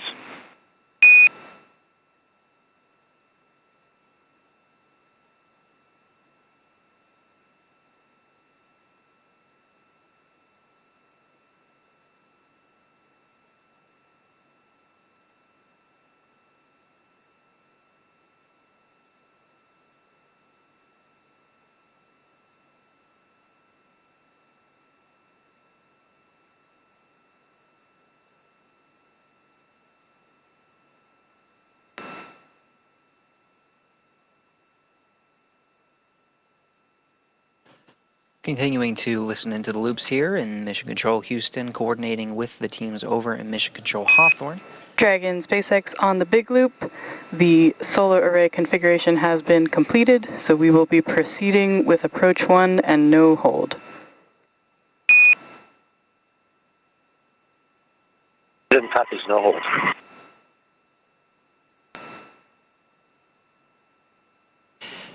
And right on time, the teams, instead of commanding that hold at about 180 meters, right at about the 185 meter mark, laying that we are continuing on forward. Dragon in the corridor, attitude as expected. Houston copies. From inside the International Space Station, Laurel O'Hara monitoring Dragon's approach with her, it's called Rendezvous Proximity Operations Panel. This is providing data to inside the International Space Station, reporting the same data that we're seeing on the ground. We're now inside 180 meters, proceeding inside the keep-out sphere. The next milestone will be waypoint 2. Teams will continue to assess the vehicle's performance throughout its progress inwards towards that next milestone and conduct a go-no-go poll to proceed past that waypoint towards docking. That go-no-go poll expected to begin in approximately 6 minutes. They may elect to do it a little bit early, but everything proceeding even better than we were expecting. That monitoring of the ISS solar array seemed to resolve itself, so we're pressing inwards. Everything looking good here from inside Mission Control Houston, but again, we're not the only game in town. Mission Control Houston you see on the right, working in tandem with the teams on the left. With that, why don't we check in with Kate and John over in Hawthorne. Kate and John. Thank you very much, Gary. You know, that was a great example of how you can hear things change dynamically in flight, and with proper training, flight controllers know how to assess their systems and their configurations and make a call on it and move forward. Absolutely. I They're love the seeing that. experts. Exactly. Exactly. You know, and crew also has been training quite a bit, and in addition to their training for systems like that, they're also training for their research. So this crew in particular is going to be participating in over 30 different scientific efforts over the course of their 2 weeks on the orbiting laboratory. So let's go ahead and highlight 3 from each of the countries who are flying today. First up is the Italian research portfolio. The ISOC system, developed by the Italian Air Force, provides an updated space object catalog and state-of-the-art algorithms for space events. Houston on the Big Loop, can you confirm you are ready for docking? Sensation, we are ready for docking. With that, at waypoint 2, Dragon will briefly pause to align for docking, then automatically resume approach.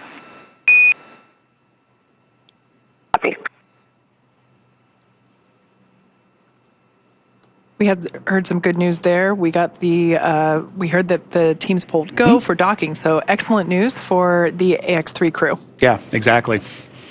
All right, and with that, the ISOC command and control software utilize the Italian Air Force SSA, or Space Situational Awareness Center, as a European hub for assessing re-entry and fragmentation of space objects.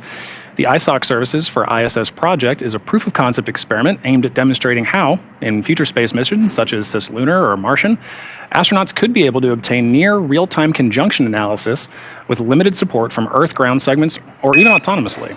Dragon SpaceX on the Big Loop, soft capture ring extension is complete. SpaceX Freedom, we copy. Good news there. That soft capture mechanism is what will make initial contact with the space station when Dragon is, close enough to touch the station.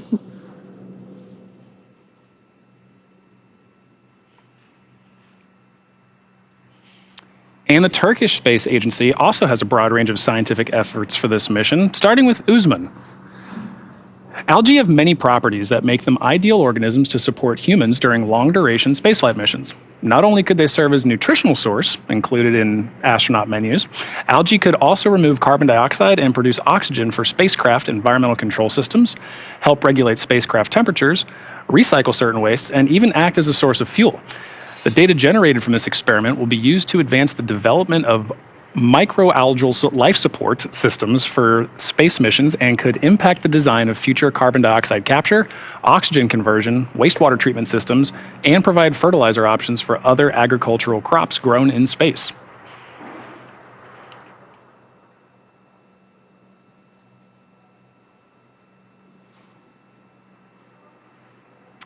And also highlighting the scientific efforts from ESA and the Swedish Space Agency, let's start with MEMO-BC.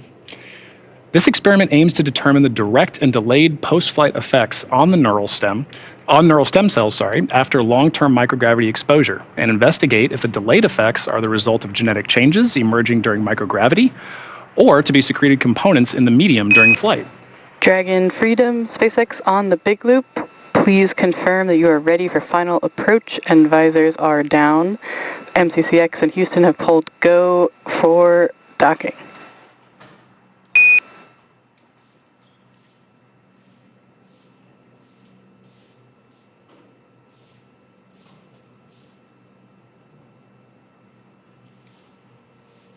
SpaceX Freedom, confirm all 4 crew visors down. We're ready for docking.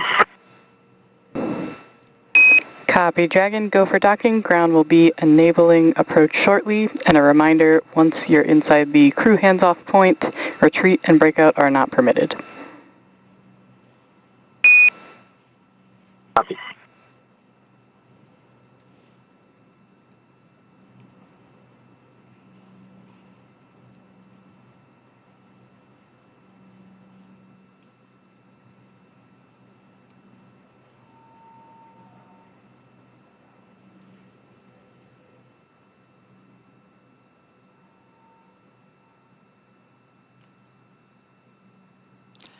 All right, so there on your screen, on the right-hand side of your screen, is our Crew Operations and Resource Engineer, or SpaceX Core. For tonight, that is Seeley Grossman. We heard great news being given to the AX-3 crew. Their visors are now down, and the teams in Houston are ready for them to begin docking. So things are starting to get very exciting. This is basically what everything has been leading to for the last 36 hours. So we're very excited for the AX-3 crew to get closer and closer to what will be their home for up to the next 14 days. With that, let's go back over to Gary Jordan, who is at Johnson Space Center and tracking the final movements of Dragon Freedom. Thank you, Kate. Right on time. We're about 2 minutes away from Waypoint 2's arrival. The teams here in Mission Control Houston have worked in tandem with the teams over in Hawthorne. Both teams have pulled go to proceed past Waypoint 2 for docking. Now in this scenario, instead of a commanded hold at the Waypoint 2 marker, which is 20 meters away from the International Space Station, the Dragon will make a brief pause at that Waypoint 2 mark, again 20 meters, only for a short couple of seconds, just to reconfigure its software to change for docking mode. So it'll pause there for just a brief couple of seconds and then proceed inwards for docking. That is coming up very shortly. We're just about 40 meters away from the International Space Station now and closing.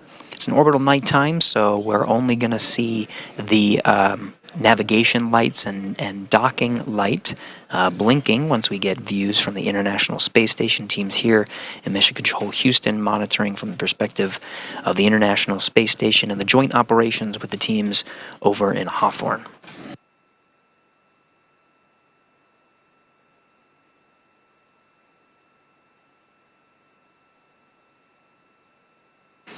Flight control teams reporting that the rate of approach is as expected. Everything's going well. And again, the teams have pulled go to proceed past Waypoint 2, coming up in about 10 meters. We're inside 30 meters. Not only are the teams you see here monitoring the approach of Dragon Freedom and the Axiom crew inside to the International Space Station, we also have NASA astronauts Laurel O'Hara and Jasmine Mogbelli inside the International Space Station monitoring the approach as well.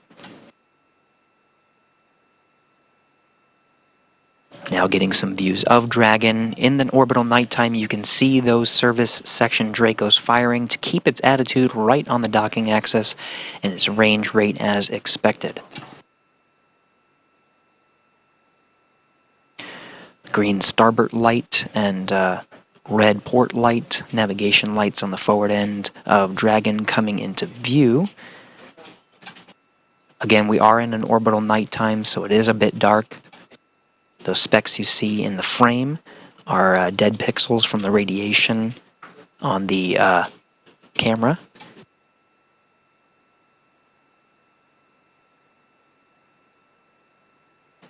Confirmed Waypoint 2 arrival.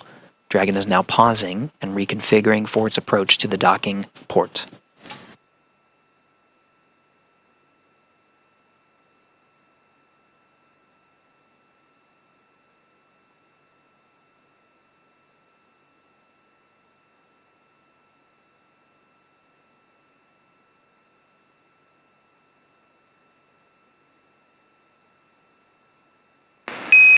Station Houston on the big loop. Drag is on final approach and is go for docking. Monitor per steps 5 and 6 and 1.102. Dragon approach and retreat monitoring.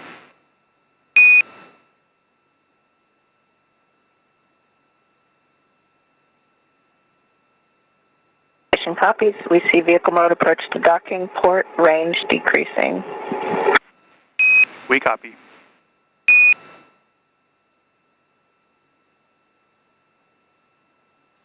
The Waypoint 2 pause is over and we're proceeding with final approach, now inside 18 meters from the International Space Station. Copy. Laurel O'Hara, NASA astronaut in the International Space Station, monitoring the approach. as the vehicle is just 15 meters away from the International Space Station where she resides, seeing the range rate, the rate of approach to dock with the International Space Station being as expected inside 15 meters and closing.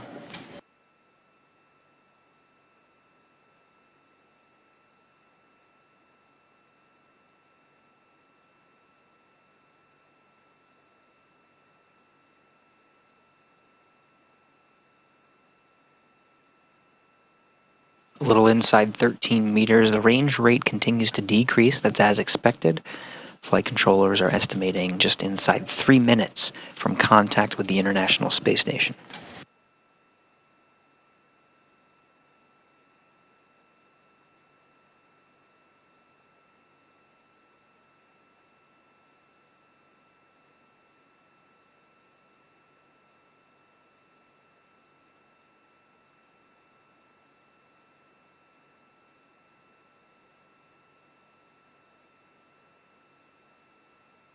Freedom is at 10 meters.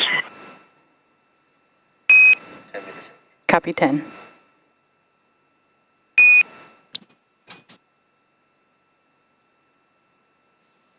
Dragon Commander Michael Lopez Alegria confirming inside at 10 meters.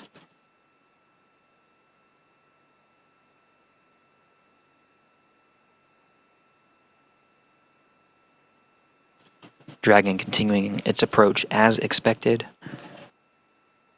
We may see a brief handover, a loss of video for just a couple of seconds and regain it. There's a chance we'll have it continuously through this, but if we do lose it, we will expect to regain it back by the time of contact.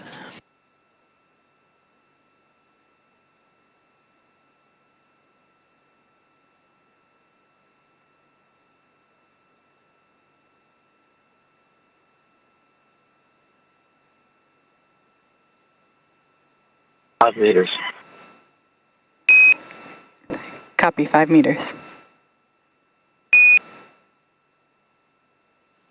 Inside 5 meters at the 2 meter mark, we may hear the call out chop, crew hands off procedure. At that point, the crew cannot command an abort. Everything looking good though. Inside 4 meters.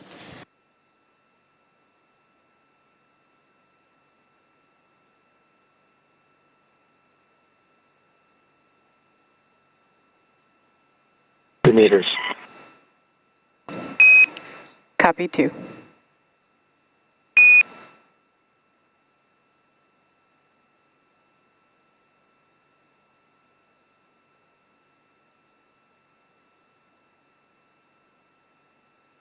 Loss of signal as expected.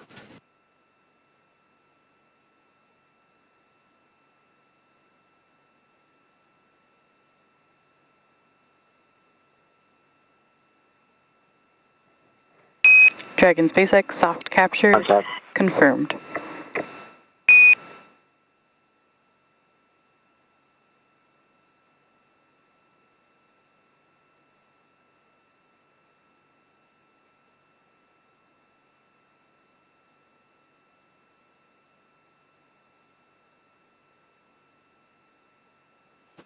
You heard that call out from the Crew Operations Resource Engineer in Hawthorne, California, 4:42 a.m. Central Time. Dragon Freedom has made contact and soft capture with the International Space Station as the two were flying together 262 statute miles over the South Pacific Ocean. Ring retraction in progress.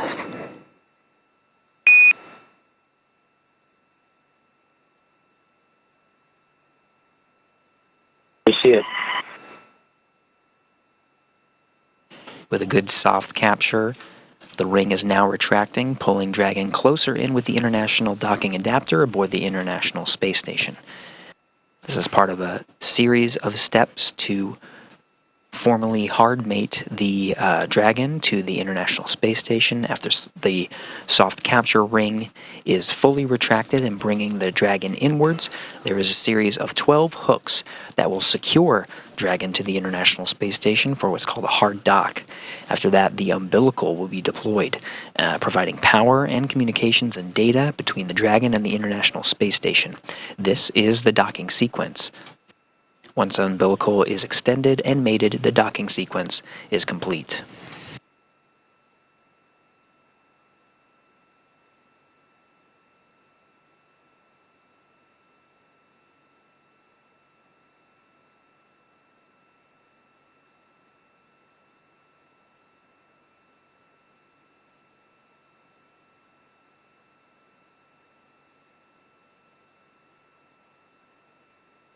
Again, that soft capture time where Dragon made contact, and a soft capture with the International Space Station, 4:42 a.m.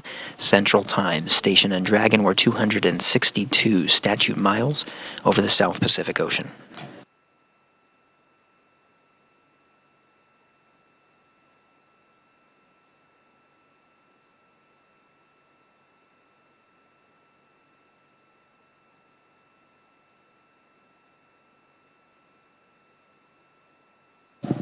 Ring retraction proceeding as expected, getting views from one of the cameras on the Japanese exposed facility on the forward end of the space station, seeing the starboard side of the Dragon.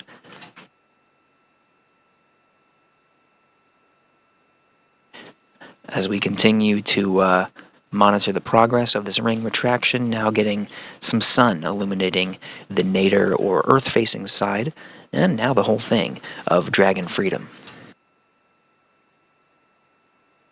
Sun is rising over the South Pacific Ocean as Dragon and International Space Station continue to fly on a southeastern trajectory.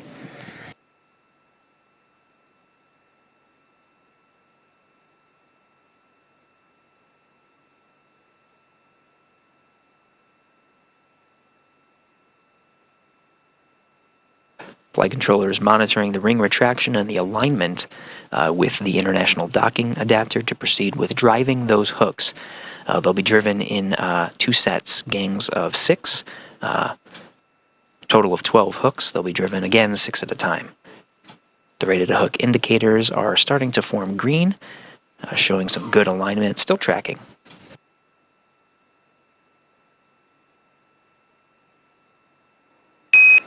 And Dragon SpaceX on the big loop, ring retraction is complete. Docking sequence is holding for MCS reconfiguration.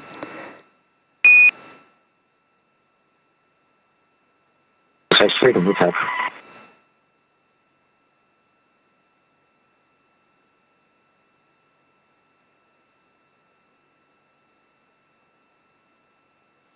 Good milestone. The ring retraction is complete. We're seeing good alignment. This is quite a dance. It's not just the Dragon performing some of these maneuvers to secure Dragon to the International Space Station. International Space Station itself performing a series of attitude control configurations to prepare for the hard docking sequence.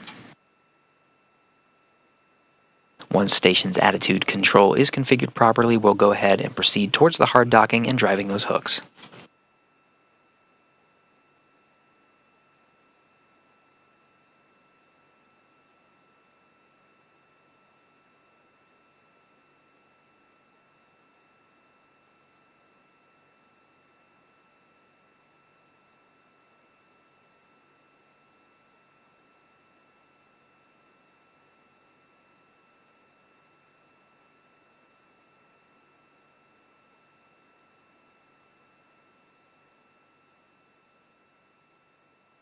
The teams you see here in Houston on the right and Hawthorne, California on the left work together to bring Dragon to the International Space Station. We're still going through the docking sequence to formally mate the Dragon with the International Space Station. Seeing good alignment with that ring retraction and looking forward to proceeding to that hard dock and driving those hooks. Again, 4:42 a.m. Central Time was when we made contact and soft capture with the International Space Station.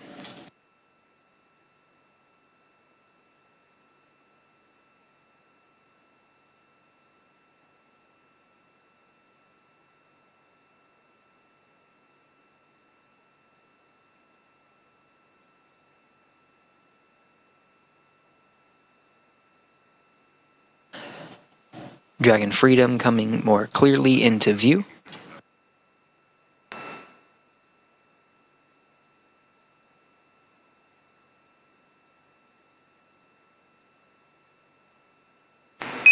Station Houston on the Big Loop, MCS configured, proceeding with hook driving. Station copies.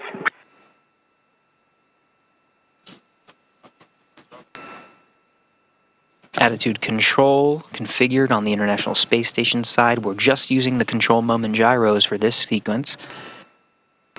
With the station in the proper attitude, we can proceed towards driving those hooks. Again, we're going to do them 6 at a time, total of 12 hooks.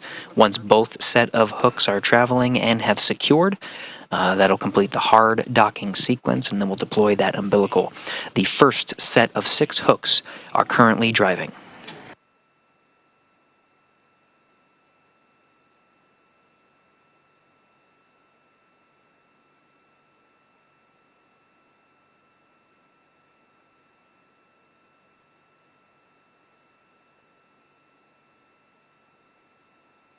We can expect the hooks to drive about 2 minutes apart from one another.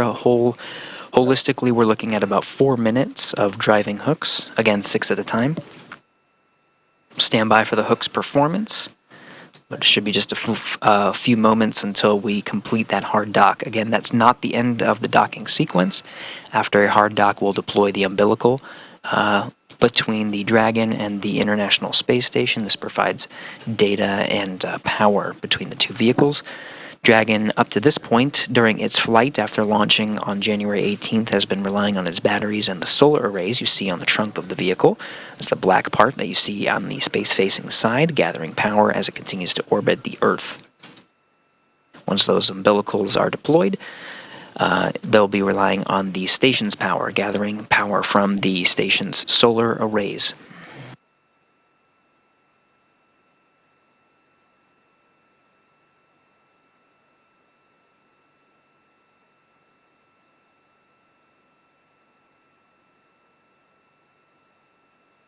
Hooks continuing to drive, seeing a good seal on the International Docking Adapter interface. Again, those first set of hooks are continuing to drive.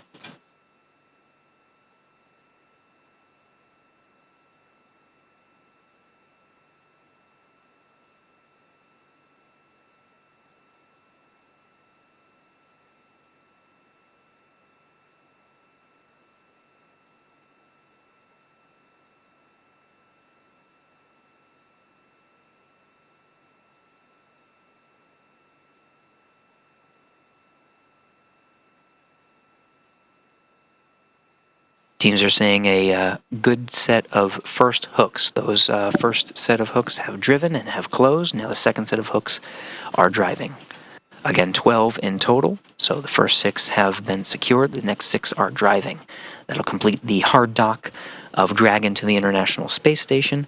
One more step after that, deploying that umbilical.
Again, we have a soft capture of Dragon Freedom to the International Space Station. That was at 4:42 a.m. Central Time. We're now in the hard dock sequence.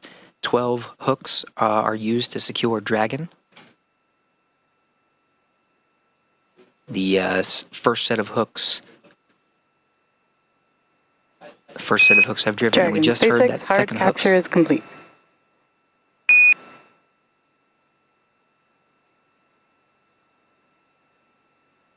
Ax-3, we'll copy.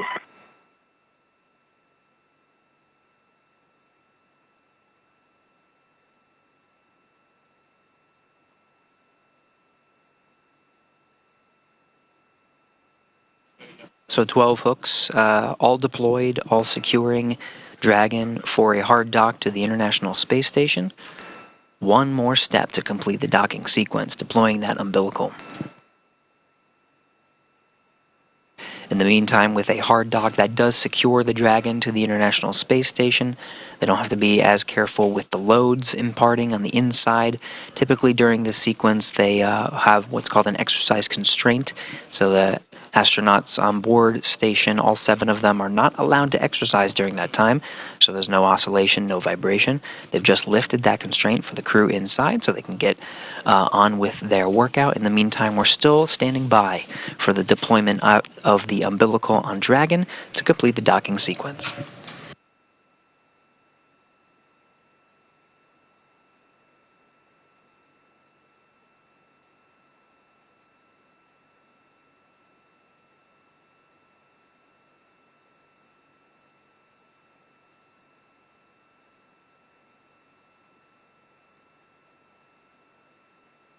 Houston Station on 2, we are stepping out of Dragon approach monitoring.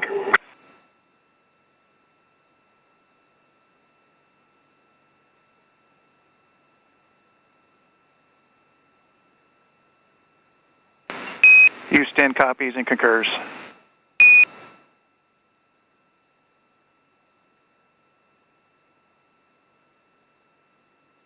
Welcome to Space Station Axiom-3. Looking forward to seeing you soon. Thanks, Laura. We're excited to get started.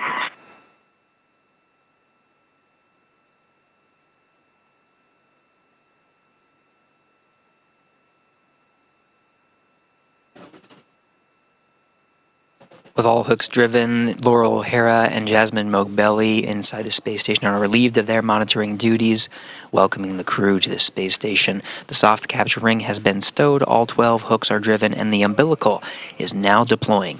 We are almost done with the docking sequence.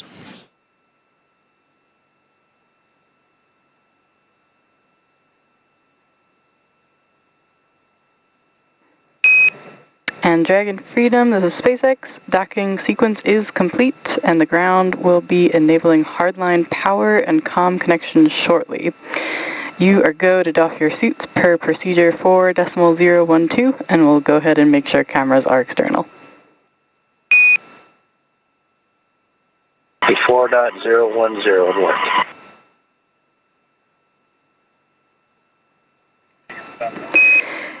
And copy Dragon, just to note that's 4.012.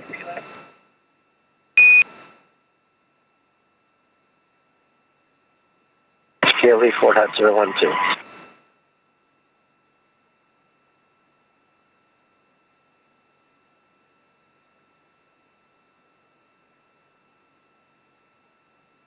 And with that, Dragon Freedom and the Axiom Mission 3 crew inside has formally docked to the International Space Station. The docking sequence is complete.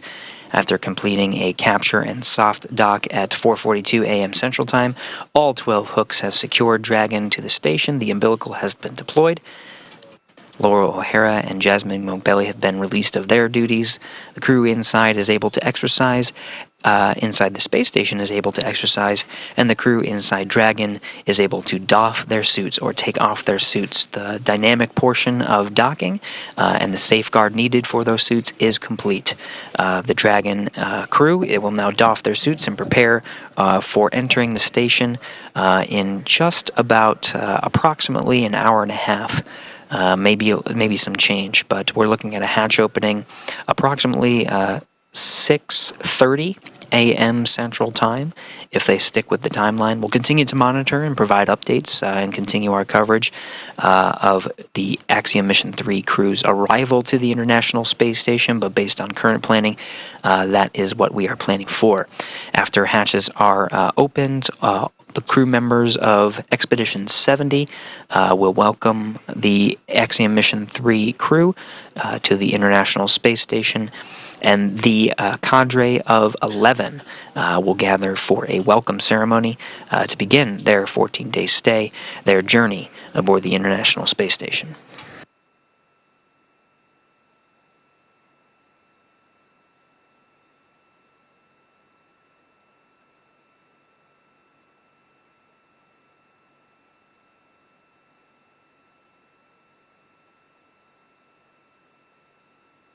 Again, teams in control rooms on the International Space Station Flight Control Room on the right, and SpaceX Flight Control Team on the left in Hawthorne, California, working in tandem to bring the Axiom Mission 3 crew to the International Space Station, docking at 4:42 a.m. Central Time. Now, with the docking sequence complete, the crew and the teams will make steps to bring the Axiom Mission 3 crew inside the International Space Station. One of the primary things that will happen over the next hour and a half before the hatches are opened is there is a space in between the Dragon hatch and the International Space Station hatch called the vestibule, currently at vacuum. We need to bring that up to equalize the pressure between Dragon and the station, about what we find at sea level, 14.7 pounds per square inch. That process will take some time, introducing air and making sure there are no temperature fluctuations, and we're getting a good read to make sure there are no leaks as we methodically bring the pressure up from vacuum up to 14.7 psi. SpaceX Freedom on the big loop, contact from the cabin mic. And Dragon SpaceX, we've got you loud and clear on the cabin mic. Thank you.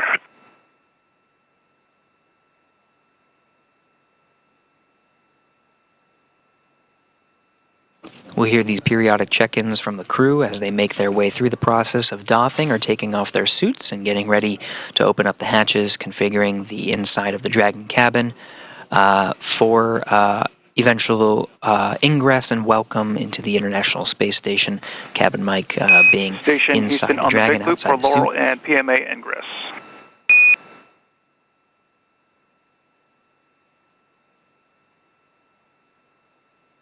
On 2. Okay, Laurel, we give you a go for 2.102, step 1.1, and step 2.2.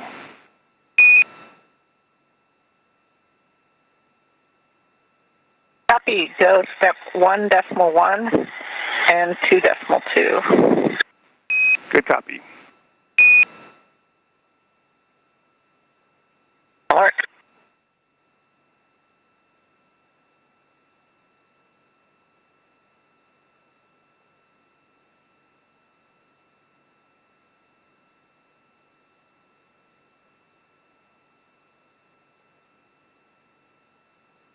Now, from inside the International Space Station, you're hearing Laurel O'Hara repeating some of the steps on her end.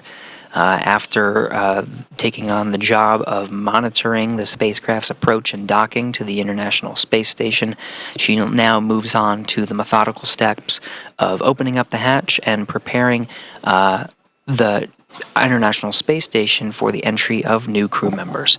There are several hatches she'll have to open and areas she'll have to prepare in order to welcome the crew. There are two hatches that she'll have to work with. First is the Node 2 forward hatch that has been currently closed through the docking operations. That just allows her and the International Space Station crew access to the pressurized mating adapter. It's really a channel to get us all the way down to what's called the A-Pass hatch. This is the hatch that on the other side is that vestibule currently at vacuum. So she'll be opening up those hatches and preparing the pressurized mating adapter. She'll put some covers on some of the hatches just to minimize bumps and hazards along the way so the crew can ingress safely into the International Space Station for hugs and handshakes later. If we stick with the timeline, we're expecting that hatch to open in just about an hour and a half, 6:30 a.m. Central Time, but again, we'll continue to monitor and Dragon the crew SpaceX through on their the steps. big loop. If desired, you can reference your procedure 4.400 for monitoring vestibule pressurization. Copy 4.400.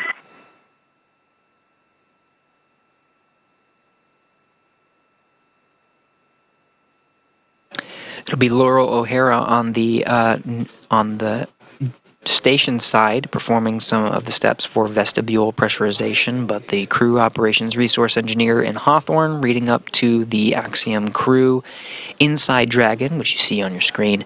They're able to monitor along as well. That vestibule is that important gap in between the Dragon hatch and the station hatch. Right now at vacuum will take quite a bit to bring up to pressurization. 14.7 psi. It's a slow and methodical process. Station on 2, node 2, forward hatch is open. Houston copies.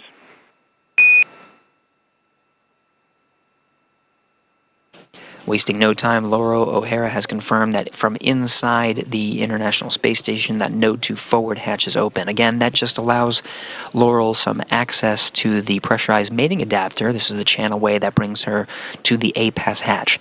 Now, that hatch will not be opened until that vestibule is pressurized. So with access to the pressurized mating adapter, she'll be able to work through the steps to start the vestibule pressurization. Again, it's a methodical process, so from vacuum, it's brought up to a checkpoint at 5 pounds per square inch, and is once that pressure is monitored for just a bit and looks stable to make sure there are no initial leaks, they'll go ahead and introduce air into that vestibule to pressurize it to equalize with the International Space Station and Dragon at 14.7 psi.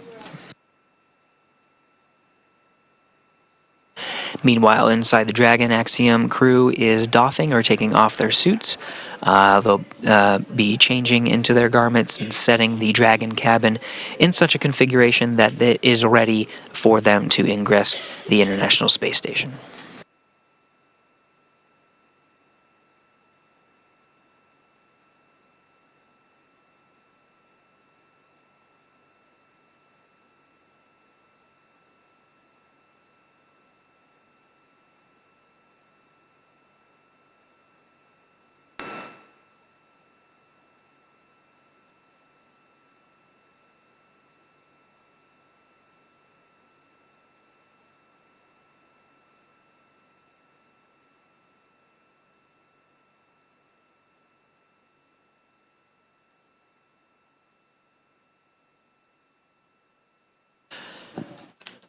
Laurel O'Hara getting a jump start on that vestibule pressurization, already starting some of the initial work, again to bring that vestibule pressure up to 14.7 psi.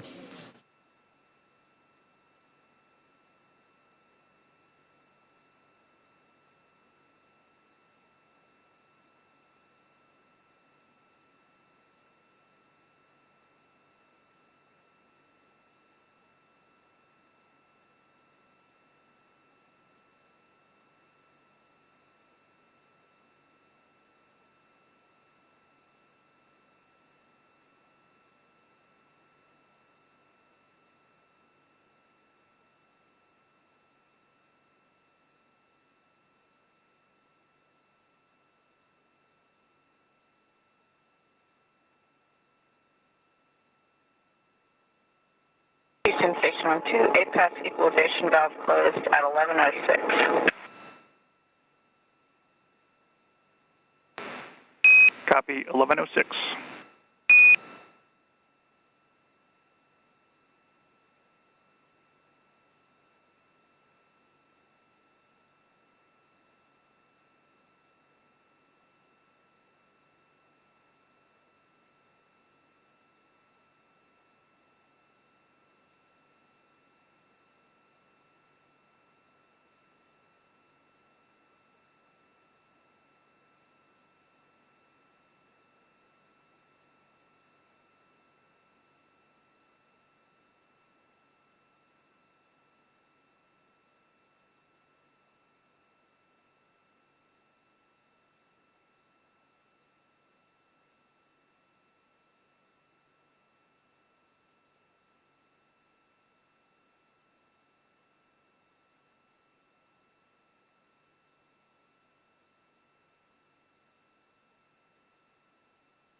quick recap, Dragon Freedom and the Ax-3 crew have arrived at the International Space Station, docking at 4:42 a.m. Central Time. Dragon has been hard docked and the docking sequence is complete. Umbilicals are mated and hooks are driven to secure Dragon to the International Space Station. Crew inside is doffing their suits and preparing for ingressing the International Space Station. It will take some time though. On the other side, on the International Space Station side, Laurel O'Hara is preparing the International Space Station and the vestibule in between the hatches of Dragon and Space Station to bring it up to pressure. She's already opened up the forward hatch on the Node 2. There's Dragon also another hatch. On the big loop, ISS power connection is established and our vestibule leak check is in progress.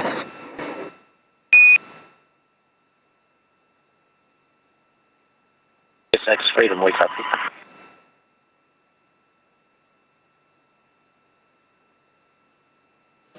So that confirmation confirms that the link enabled by the umbilical between Dragon and International Space Station is providing good power, good data, looks secure. In addition, Laura O'Hara has again opened up that Node 2 forward hatch and has begun the vestibule pressurization. This is a methodical process, so the first step is to bring it up to about 5 pounds per square inch and leave it there as a hold to make sure that it is not leaking. This is the leak check in its methodical process of bringing up to pressure. We're shooting for 14.7 pounds per square inch. That's what will equalize the vestibule between the station and Dragon. Currently enjoying pressures of what typically what we see here at sea level on Earth. Again, that vestibule pressurization leak check is underway.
For those just joining, we are continuing our coverage of Axiom Mission 3 crew's arrival to the International Space Station.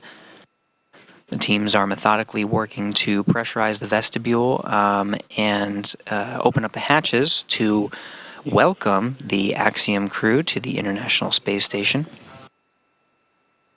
Quick recap, the crew arrived, the Axiom Mission 3 crew arrived at the International Space Station, making contact and soft capture at 4:42 a.m. Central Time.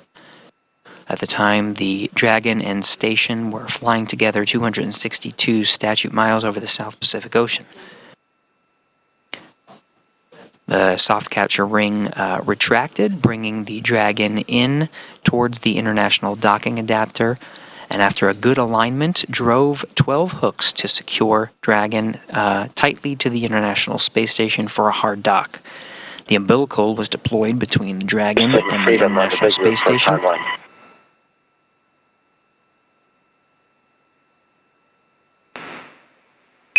With you on the big loop. Well, just wondering, with the delay in docking, do you have an update for the time of the events coming up, the joint events?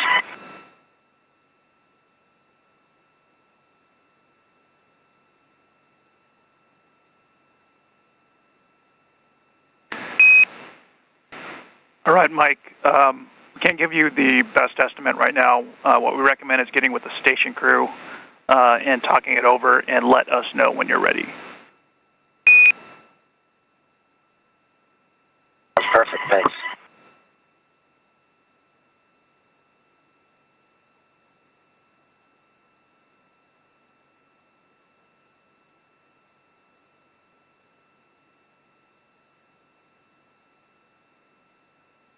Station, we are waiting for your report that the leak check is complete.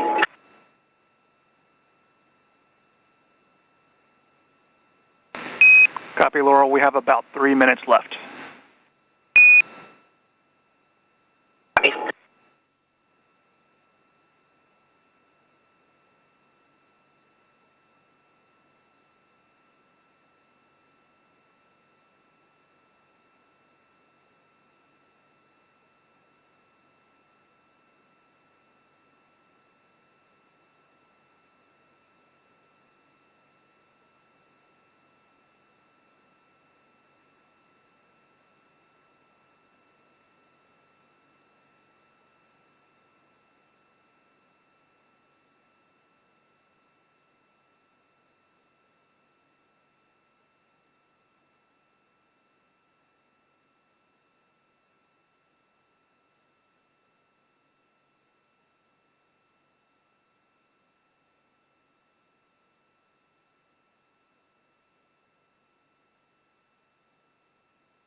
This is Mission Control Houston, standing by, monitoring the chatter here and the progress of the vestibule leak checks and the crew's progress of welcoming the Axiom Mission 3 astronauts aboard the International Space Station.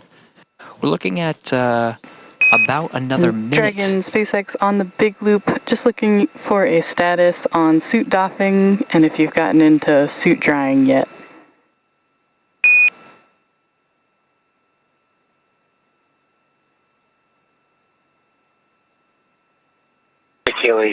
Seats 1 and 4 are out of their seats and out of their suits, and both suits are drying. Seat 3 just egressed its seats and will be doffing here shortly. All right, copy that, Mike. Thanks.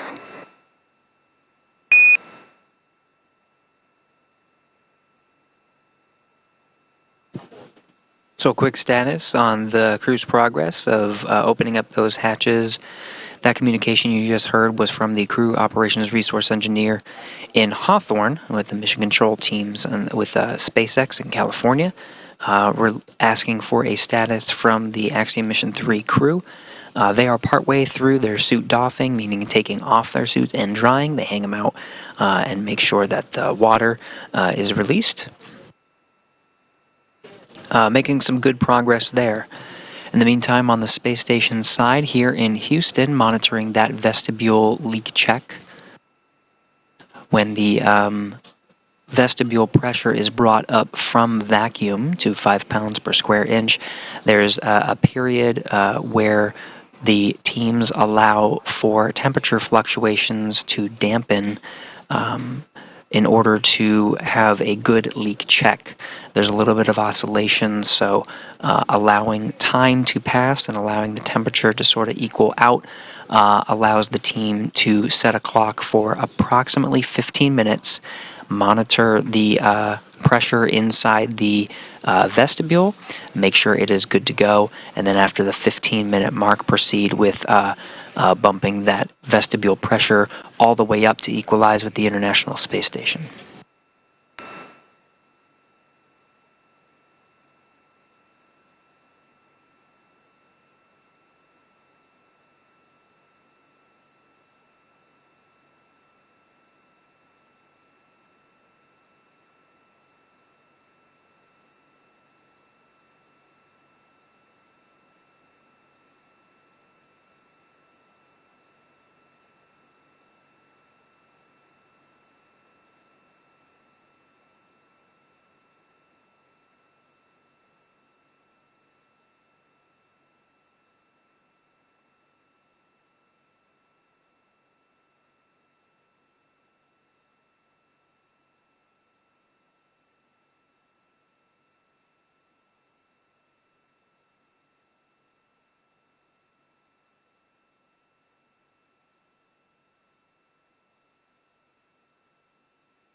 Teams working together here in the United States, in Houston, Texas on the right, International Space Station flight control teams, and NASA's Johnson Space Center monitoring the International Space Station and the pressurization of the vestibule between that spacecraft and Dragon Freedom, welcoming Axiom Mission 3 astronauts to the International Space Station.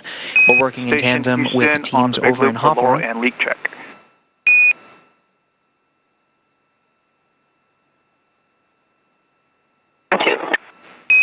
Hey, Laurel, leak check is still in work. We're going to need another 10 minutes.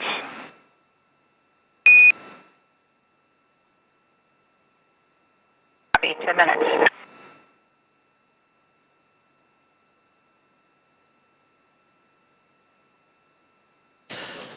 The Capcom here in Houston, William Vu, talking with Laura O'Hara, who is working on the vestibule leak check. It's holding at about 5 pounds per square inch, but we're just taking some time to evaluate and make sure that data is good to go and that there are indeed no leaks as we continue, before we continue with the pressurization of that vestibule up to equalize with the pressure of the International Space Station.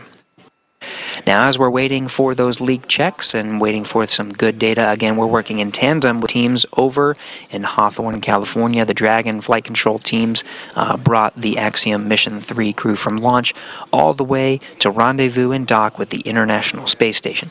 Let's check in with the teams over there with Kate and John. Thanks so much, Gary. Great words there. And it's safe to say now that 37 hours after they lifted off from Kennedy Space Center, the Ax-3 crew has arrived at the International Space Station, as you can see there on your screen. I'm sure that they will all be very eager to have that hatch opened in just a little while. In order to get here over the last 37 hours, the Dragon capsule executed a number of burns in order to chase down the International Space Station. From lifting off at Kennedy Space Center and then reaching the station as we see it now. A number of things occurred, including basically those orbital maneuvers in order to get to the station and approach it in a very slow, calm, choreographed manner, as we have seen over the last couple hours. The crew also had the opportunity to tune in with us and do an on-orbit event about only 90 minutes after they took off. Very quick. And really, this is just the beginning of their mission. They're going to be here for up to 14 days. Oh, yeah, and it's going to be a packed mission, Kate. Over the course of the next 14 days, the crew will be heavily focused on payload and research operations. This is the core of their mission. In fact, that's over 230 hours of combined research efforts. So much. It is. And what's really cool about it is, we know that payload utilization is such a commodity on station, and this gives an opportunity for research agencies, governments to really get that dedicated time from these crew members. That's really, really important to them. But additionally, crew's also going to be heavily involved in the arts outreach. And I'm so excited for that. I am too. I love that aspect of spaceflight. It's an essential part of human spaceflight and expeditions, and I'm really excited about it. And in addition, a lot of public outreach and engagement, because after all, as we've mentioned, this is Turkey's first flight. So this is going to be a packed mission for the crew. It's going to be an exciting mission for the crew. There's tons of research that's going to be going on over the next two weeks on ISS. And really, this is the goal of ultimately these private astronaut missions, right? Yeah. Commercializing space. You need this kind of energy put into a very short period of time. That is true. Very exciting. You mentioned energy, and they're going to need a lot of it because, they are up at the International Space Station, as you mentioned earlier in the webcast. Freedom, Houston on the big loop. Stand by for hardline audio config.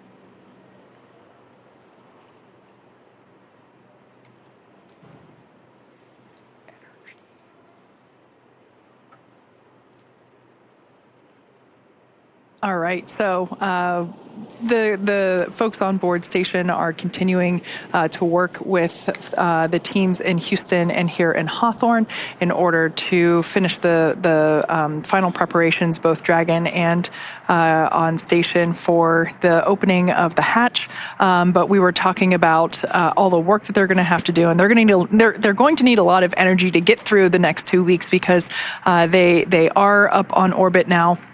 And it's going to be very busy. Yeah. Not only do they have scheduled sleep periods and scheduled meal periods and all that science, they're also going to want to, take an opportunity to sit in the cupola. Actually, in the launch broadcast, there were some very cool words from the AX-2 pilot, John Schaffner, and he said, sit in the cupola as much as you possibly can. Yes. And how could you not? With views like that, how could you not want to take in as much of that as you can, right? And also, while they're up there, they're going to be wanting to take in as much as they can from these other crew members. Absolutely. Right? We have 2 Dragons on board. Mm-hmm. Yeah, that's a packed ISS. Yes. And they're going to want to get as much as they can and take that back home and talk to their nations about that. Yeah, for sure.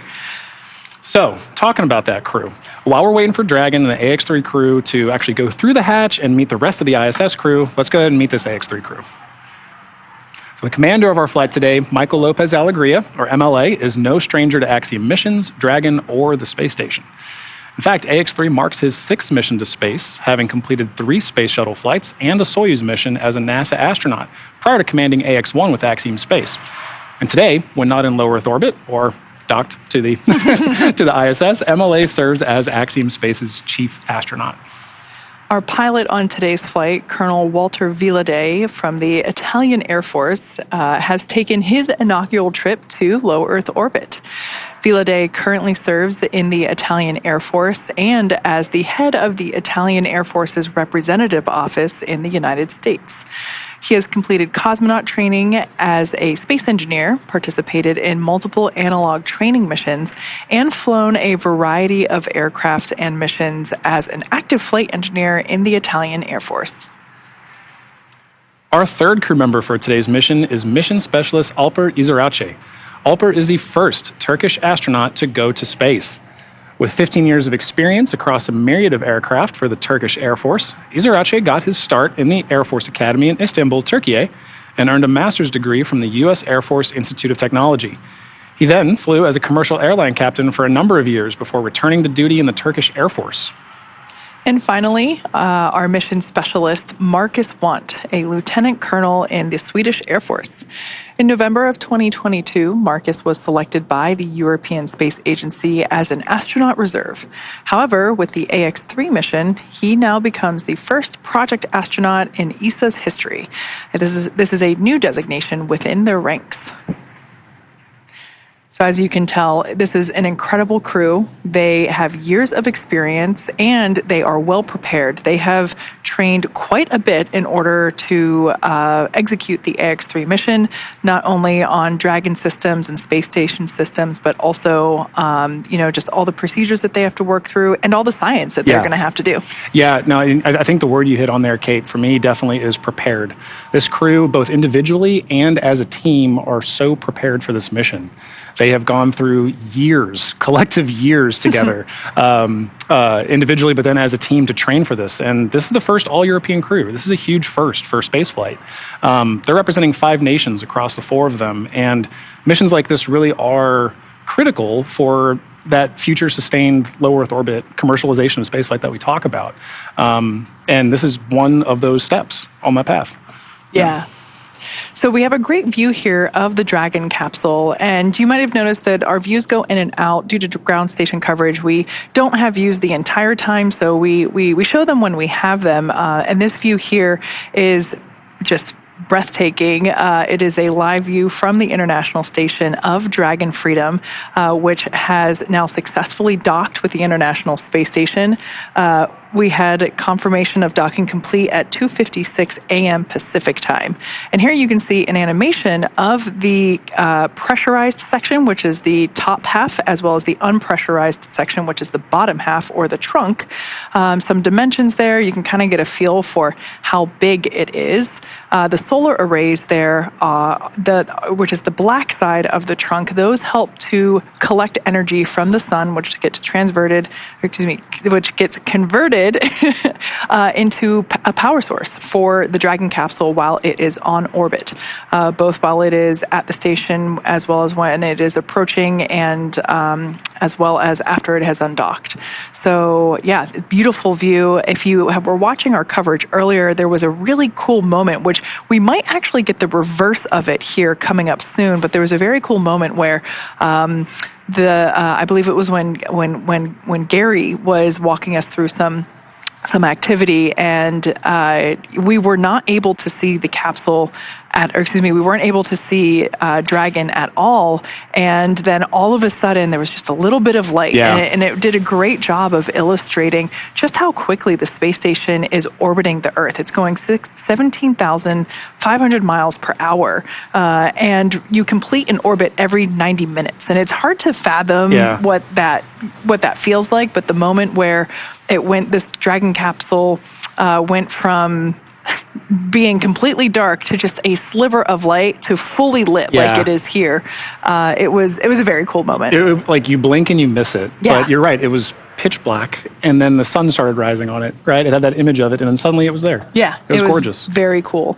Now, we mentioned that the crew has spent, I guess at this point it's almost like 37 and a half hours, but in that time they have completed 25 orbits. So they did have some downtime, fortunately, whenever they were on orbit during this journey, and I'm sure that they were taking lots of pictures. And I've said it before, if I were in the spacecraft, I would probably just have my face plastered to the window.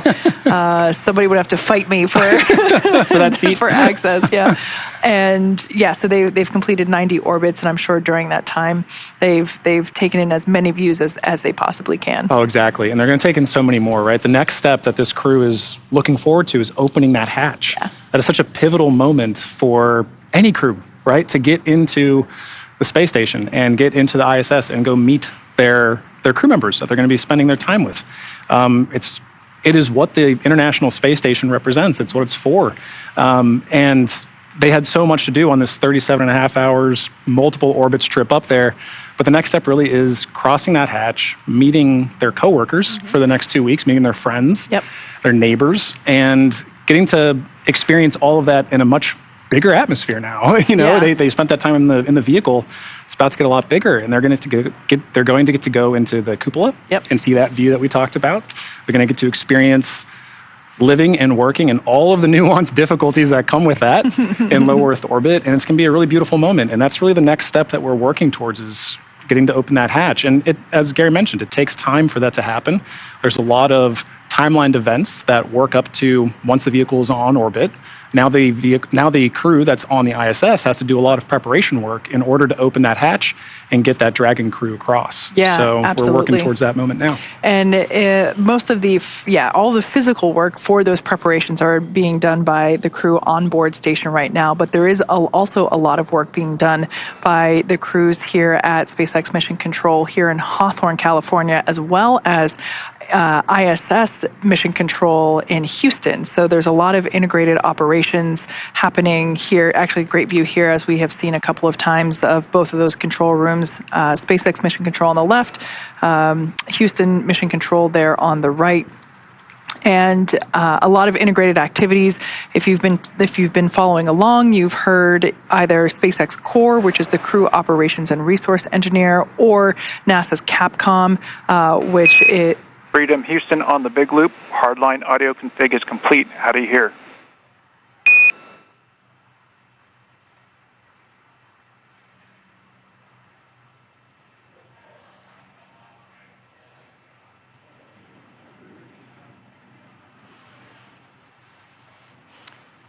Yeah, Kate, almost perfectly you mentioned Capcom there, right? But one of the things that we're really working towards... Houston Freedom, we hear you loud and clear. We have you loud and clear as well.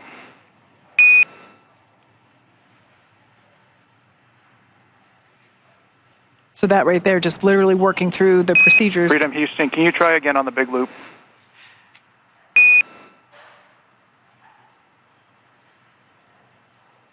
Right now, trying to establish the communication on the big loop, which is everyone all together. The big loop is exactly as it sounds. It's Houston, it's the International Space Station, it's SpaceX, it's Houston Dragon. Freedom on the big loop, comm check. Loud and clear.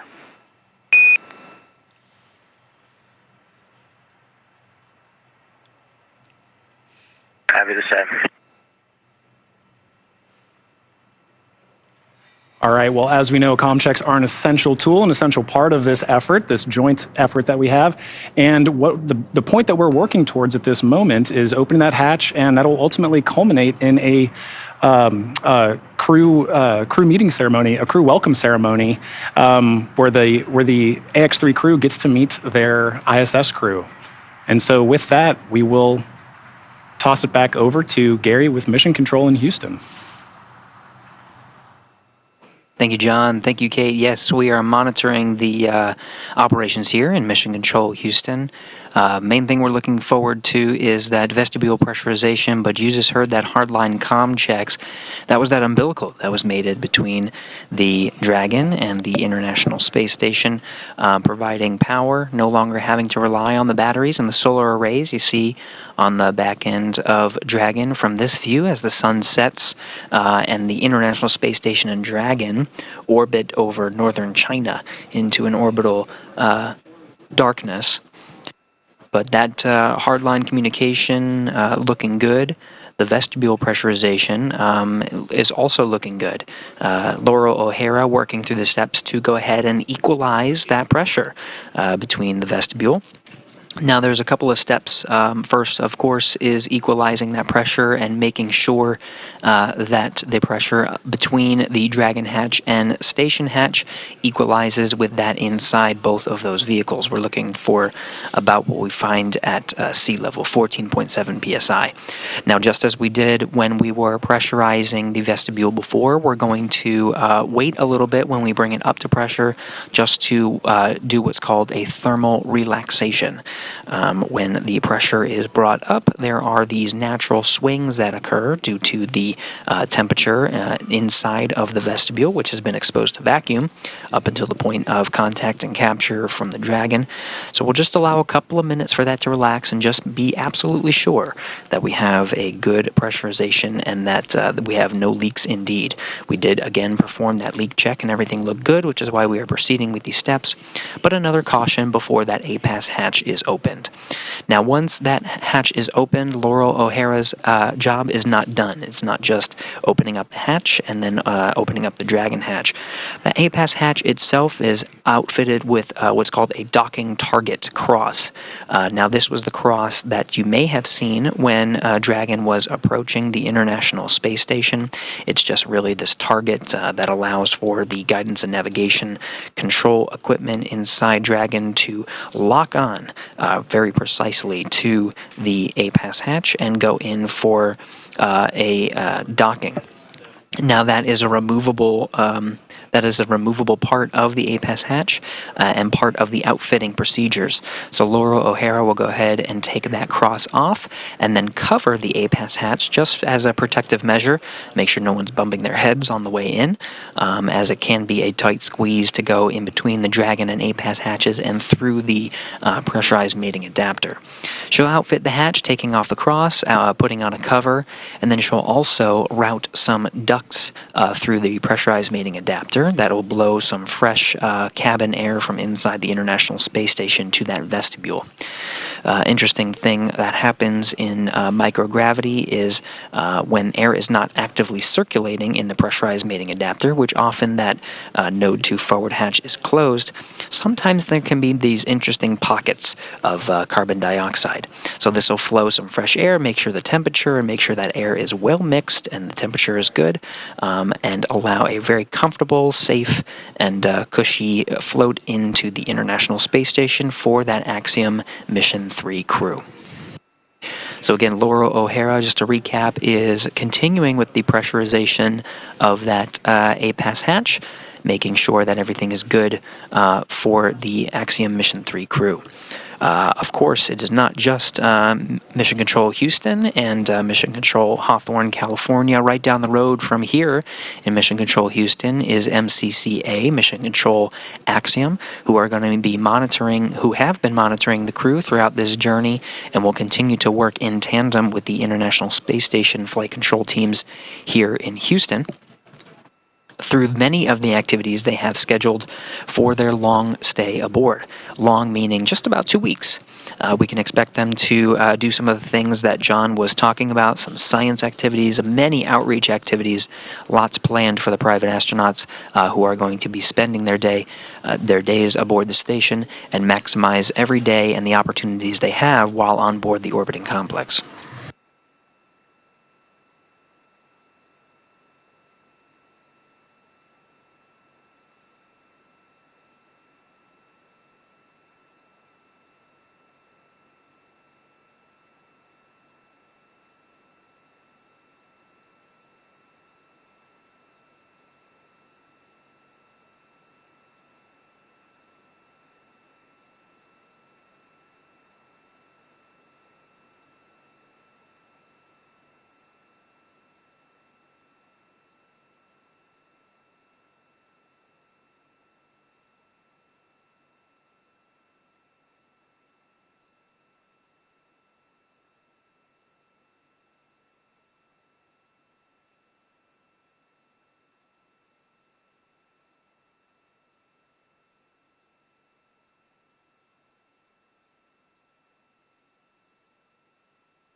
Again, we're standing by. We're following along on the pressurization procedures between the International Space Station and Dragon.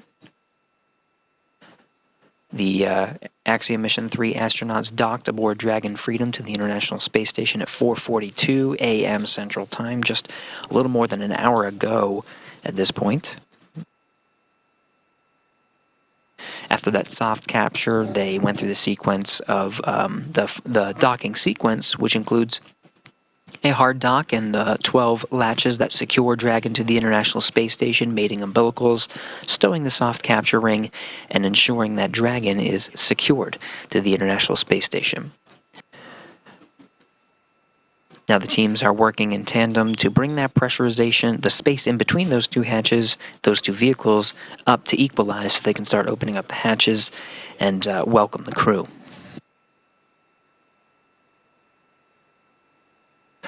Now, it's been a long day for the crew, so we can expect, based on the timeline that we're seeing, hatches to open in perhaps about 40 minutes, and a welcome event to happen shortly after that.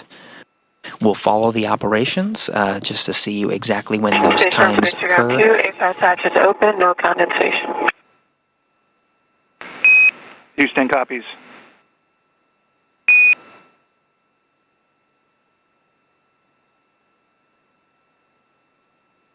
That was confirmation from Laurel O'Hara and Jasmine Mogbelli. The two of them were tasked with monitoring Dragon's approach and docking to the International Space Station. Laurel O'Hara has been mostly at work, but of course Jasmine Mogbelli not far behind. Two of them working to, like I said, pressurize that vestibule, which we just heard has been pressurized and equalized, and that A-pass hatch, this is the hatch on the International Space Station side, that is now open.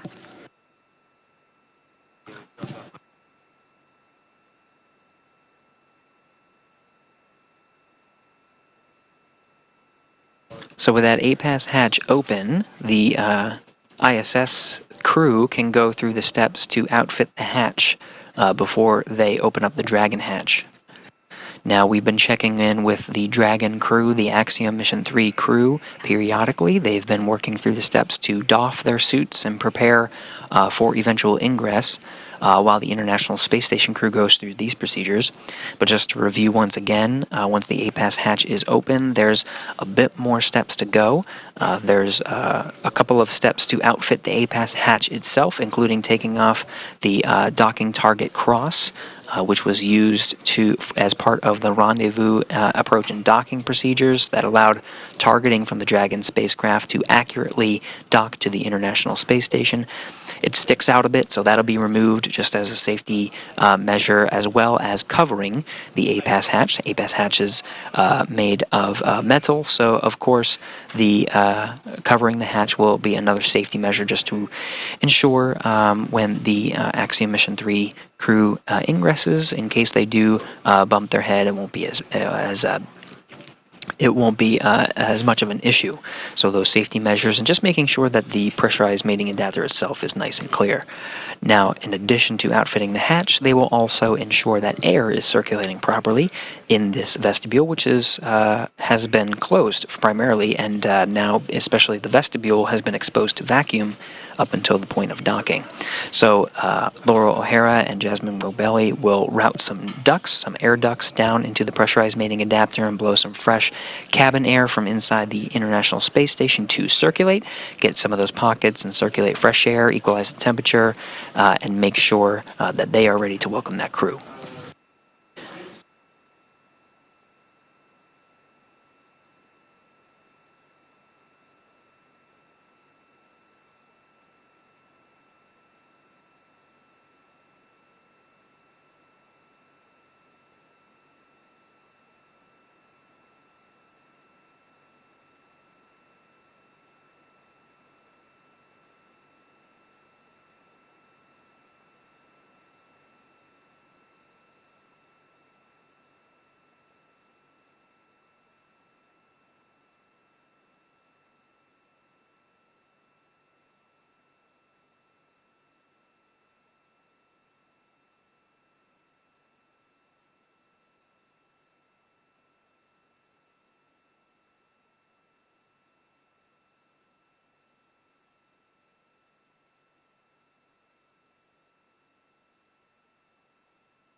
Dragon SpaceX on the big loop, looking for a status on 4.012 and also 4.400.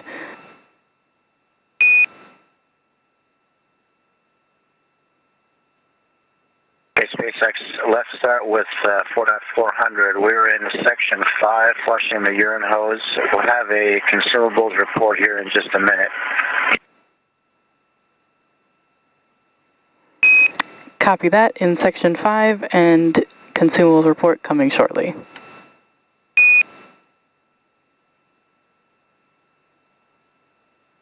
That's a good copy.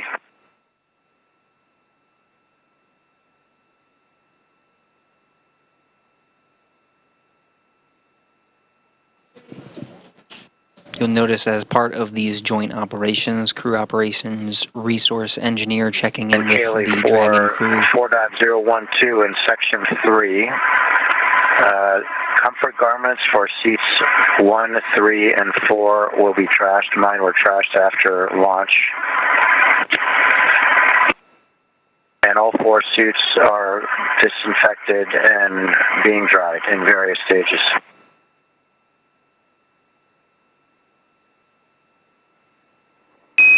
Alright, copy Dragon. So comfort garments for 1, 3, and 4 will be trashed, and all suits are drying. Copy.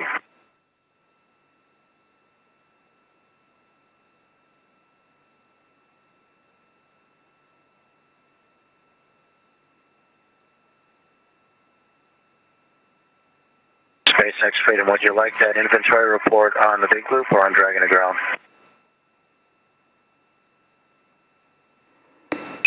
And Dragon, you can go ahead and bring that to Dragon to ground.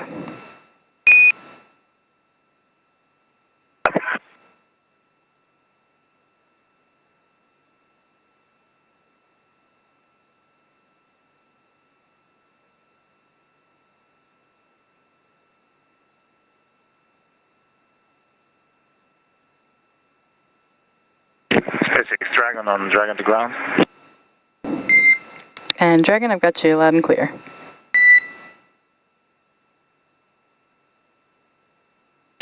Back to in 4.400 section 3, and when it comes to bottles consumed, water bottles, we have consumed a total of 19 bottles. So all bottles in bag 201, all bottles in 202, all bottles in 204, and we have consumed 4 bottles from 203.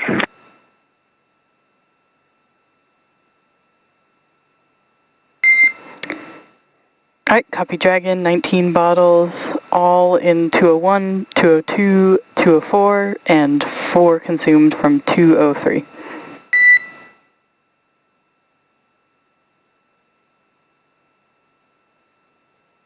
And meals consumed are all meals from 301, all from 302, all from 304, and 2 from 303.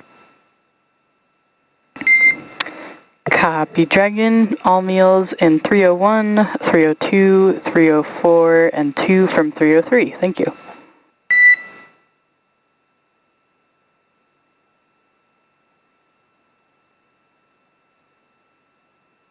That's a good revac from Dragon.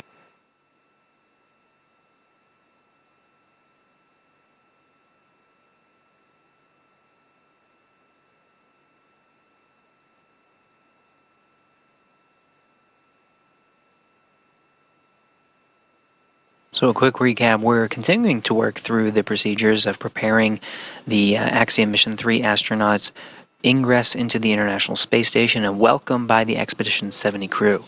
Activities happening on both ends of the hatches. We just heard a status report from the crew inside Dragon Freedom, talking about their consumables and getting the Dragon capsule itself ready for its 2-week stay aboard the International Space Station. Ax Freedom back on the From big left to loop. right. We're now in section 6 of 4.400, ready to equalize.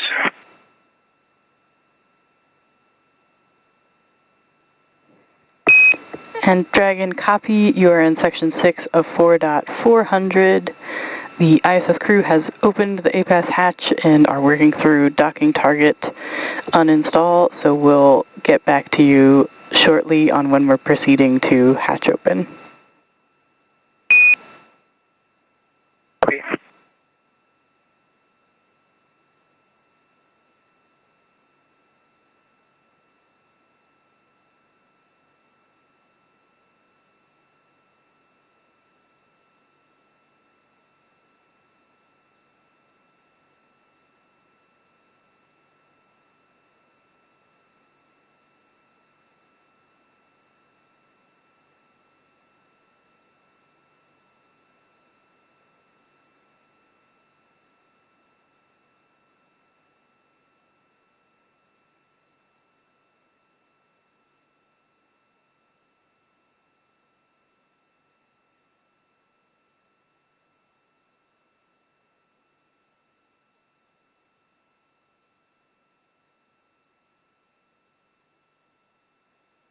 And Dragon SpaceX on the big loop, looking to see if we are good to come back on board with video.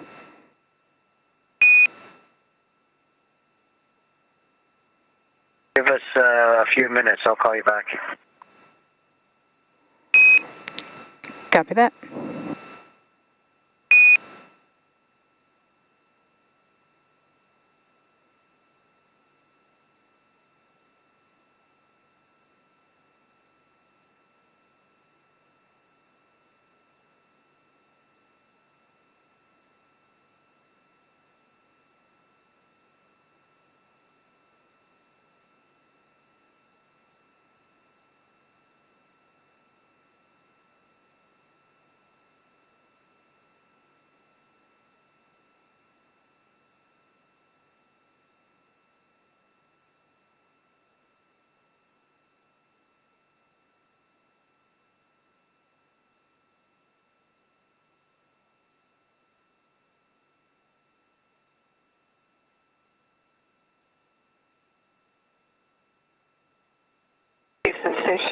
Houston Dragon Station on Space Room 2. Station is ready for Dragon hatch equalization.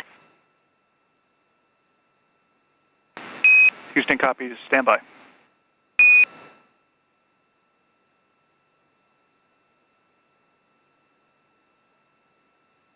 And Freedom is ready as well.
Now getting views from the inside of the International Space Station.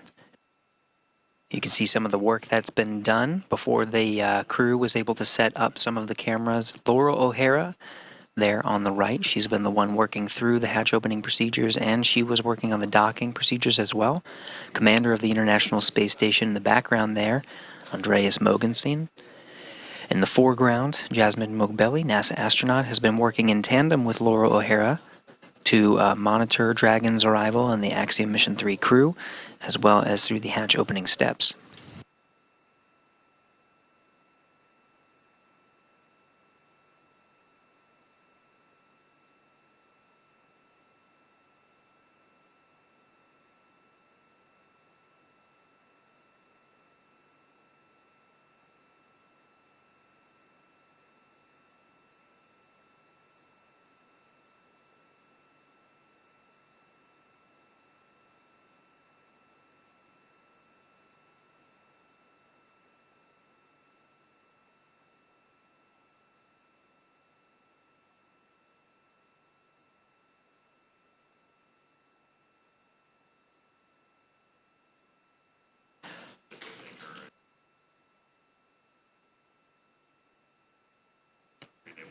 So again, Laura O'Hara and Jasmine Mogbelli have methodically worked to opening up the hatches you see in the background there. So right in the back, that is the pressurized mating adapter. You can see on the forward end, right behind Andreas Mogensen, is the Node 2 forward hatch that is open and stowed at the top portion of your screen. And then deep in the pressurized mating adapter is the APAS hatch, which has been outfitted for the Axiom Mission 3 crew's arrival. Docking target has been removed, covers have been added, and ducts have been brought in to circulate air, and you can see at this point have already been pulled out. So the area within the pressurized mating adapter and vestibule has been equalized with the pressure of the International Space Station. The next step really is opening up the Dragon hatch. So the teams are just assessing just to make sure that that is okay to do, but you can see crews gathering right now. They got their cameras ready, smiles, and ready to welcome the Axiom Mission 3 astronauts to the International Space Station.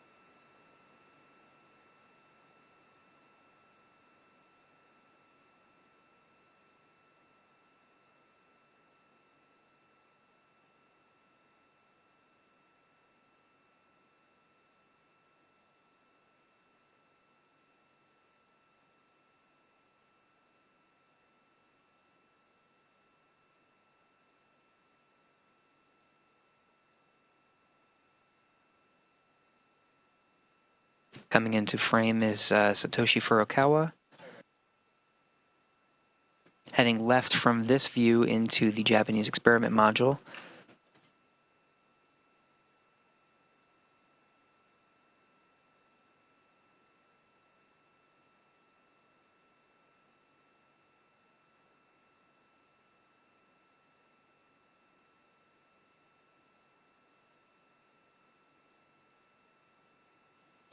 Furukawa with high-definition microphone in tow will start to equip it and will be used as part of the welcome ceremony.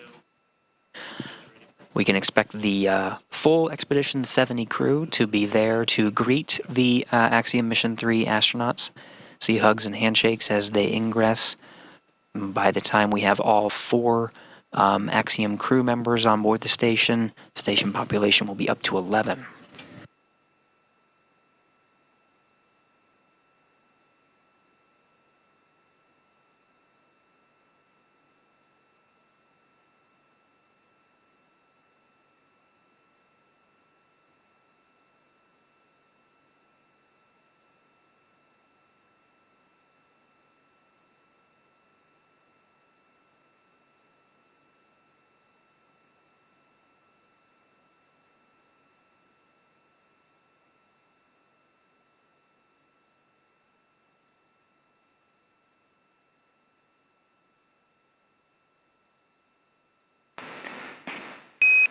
Station and Freedom, Houston on the Big Loop. Stand by for equalization, expected to take 3 minutes.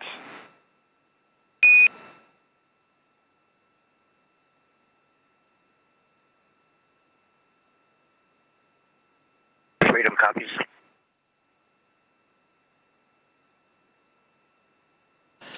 Michael Lopez Alegria, the commander of Dragon Freedom for the Axiom Mission 3 mission, confirming that he'll start working through the steps to equalize the pressure and to open up the hatch of Dragon Freedom. We should be expecting ingress momentarily. In the meantime, we have more members of Expedition 70 gathering to welcome the crew. On the right there, you see Konstantin Borisov, who flew up with the Crew 7 cadre to the International Space Station.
Again, two control rooms working in tandem through these operations.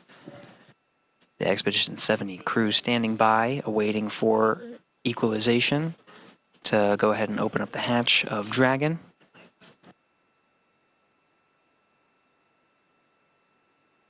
Should be expecting hatch open momentarily to welcome the Axiom Mission 3 astronauts to the International Space Station.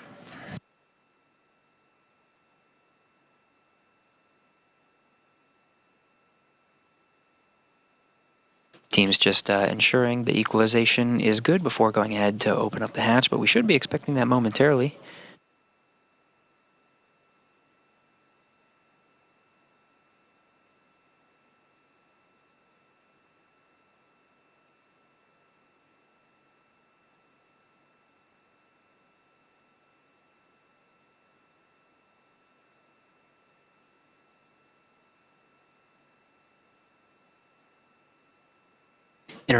International Space Station Commander Andreas Mogensen heading towards the hatch.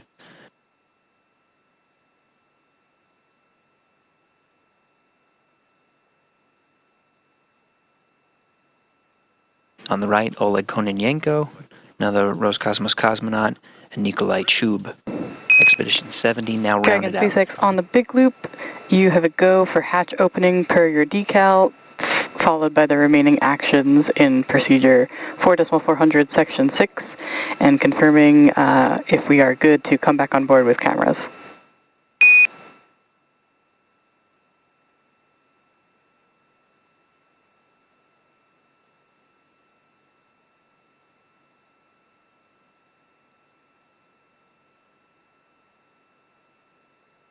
SpaceX Freedom, copy, standby 1.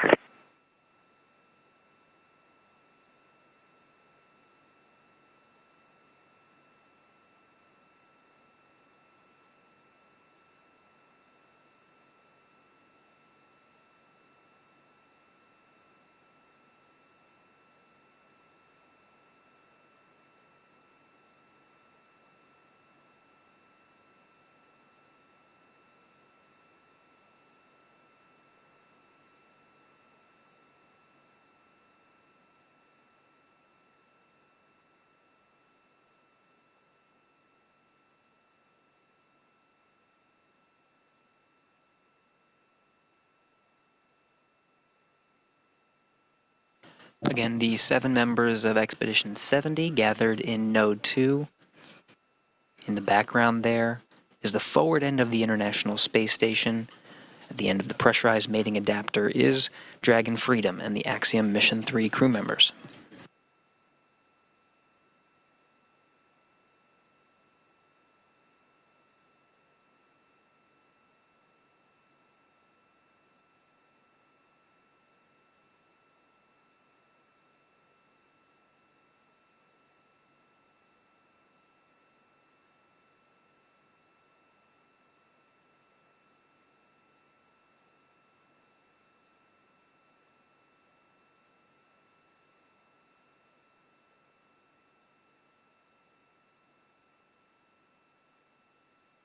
SpaceX Freedom, you may come on board and we're opening the hatch. Copy that, Freedom.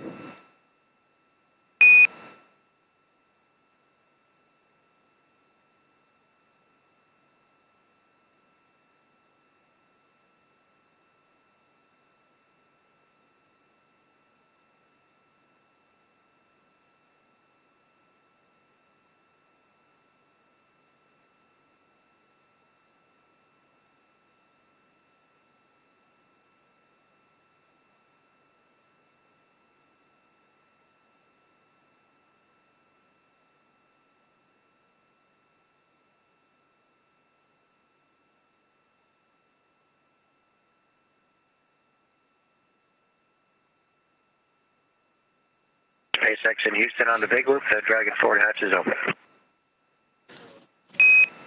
SpaceX copies. 6:13 a.m. Central Time. Dragon hatch is open.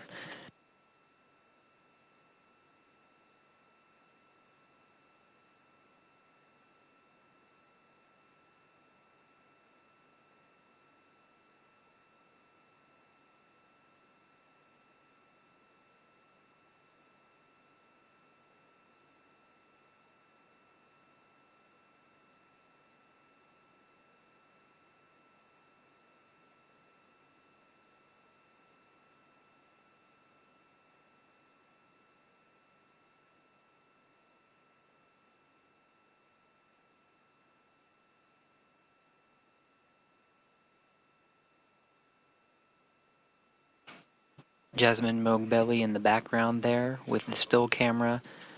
Way down in the pressurized mating adapter is Andreas Mogensen, International Space Station Commander, working with the Dragon crew to open up the Dragon hatch, and we should be seeing some of the private astronaut mission crew members. Freedom on the big loop. We are complete with 4-400 entering ISS. Copy that, Freedom. Welcome aboard.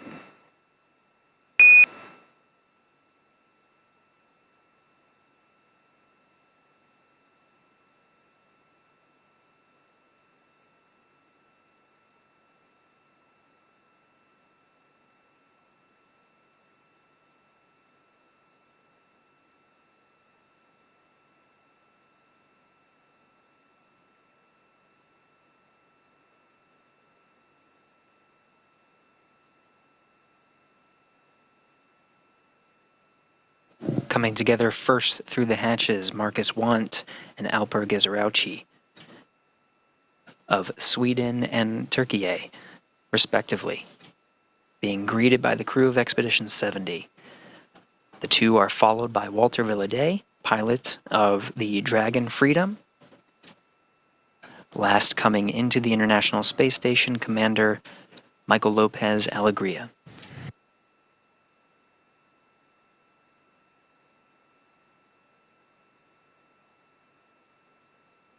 "11 crew members representing 7 nations now on board the International Space Station.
Again, 11 crew members on board the International Space Station now, representing Expedition 70 and the Axiom Mission 3 crew.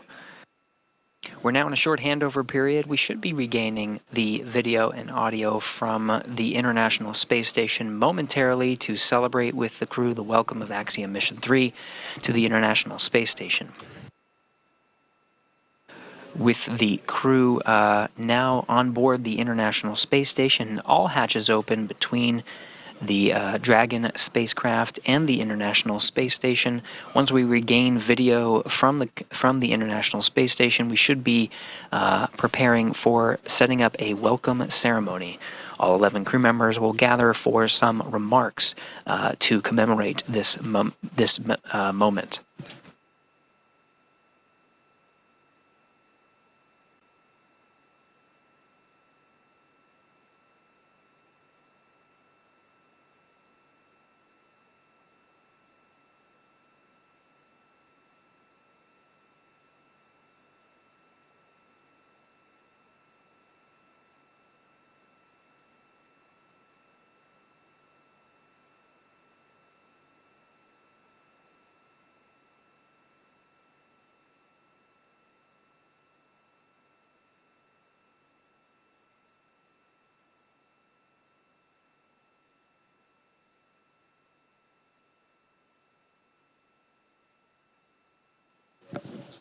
Back on board the International Space Station, again, Expedition 70 gathered with the Axiom Mission 3 crew. All chatting ahead and having some initial remarks amongst each other before we begin that formal welcome ceremony.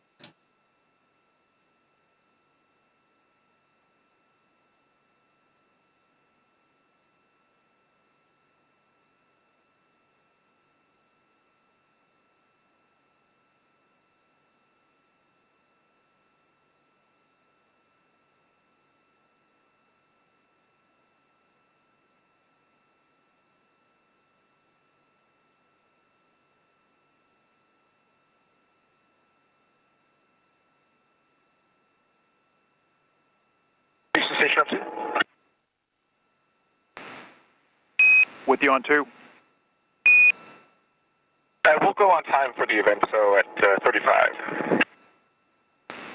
We copy.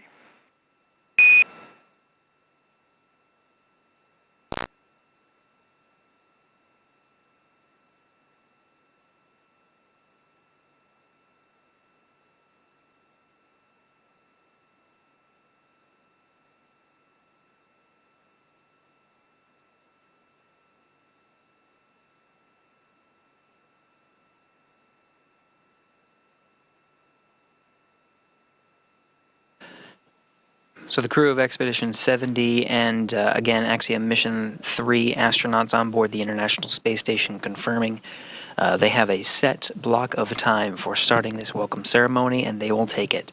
Right now, 6:20 a.m. We should be starting that welcome ceremony in 15 minutes.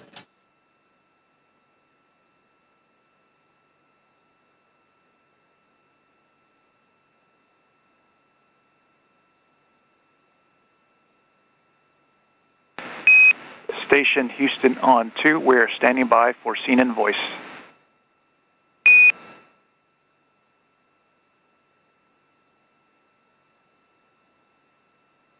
Copy, I just need to change the batteries. Just a second. We copy.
Multinational crew currently gathered in Node 2 ahead of the welcome ceremony. We're expecting that to start at 6:35 a.m. Central Time. Jasmine Moghbeli, a NASA astronaut in the foreground, speaking with Oleg Kononenko, Roscosmos cosmonaut. To his right is Roscosmos cosmonaut Konstantin Borisov, speaking with Walter Villadei of Italy, and the pilot of Dragon Freedom for Axiom Mission 3. Expedition 70 member Nikolai Chub coming into frame behind Moghbeli.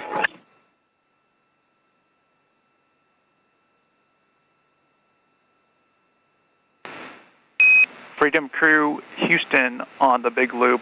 Just a friendly reminder, we need for you to complete step 6 and 2.102 prior to the event.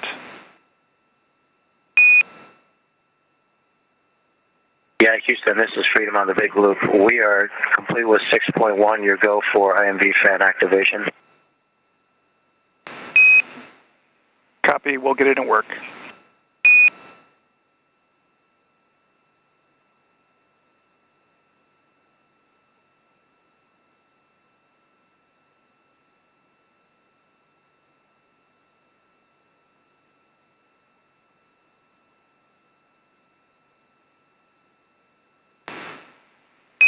Station, we are ready for the voice check.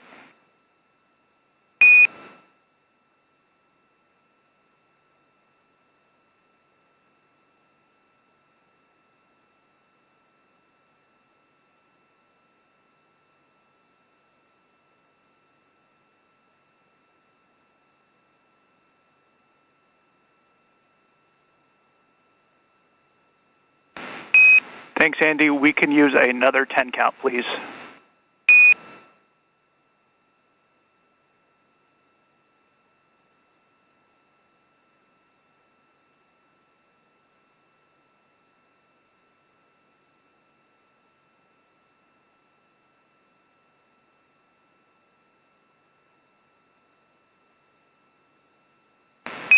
Good, scene, and voice check.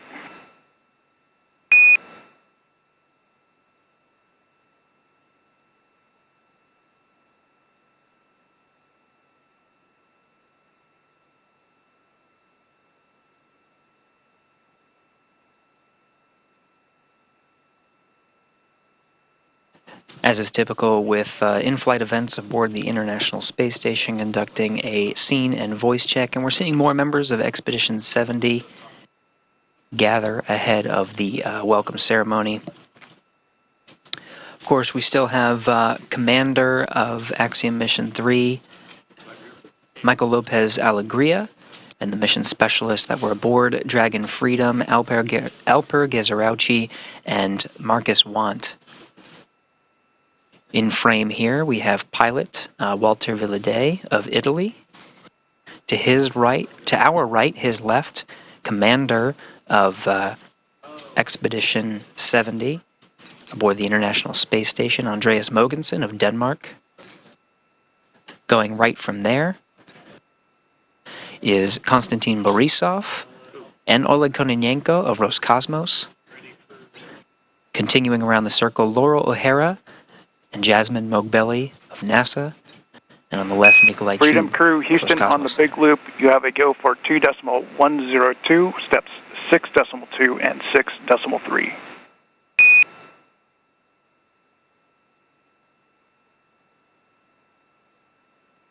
6.2 and 6.3 in work.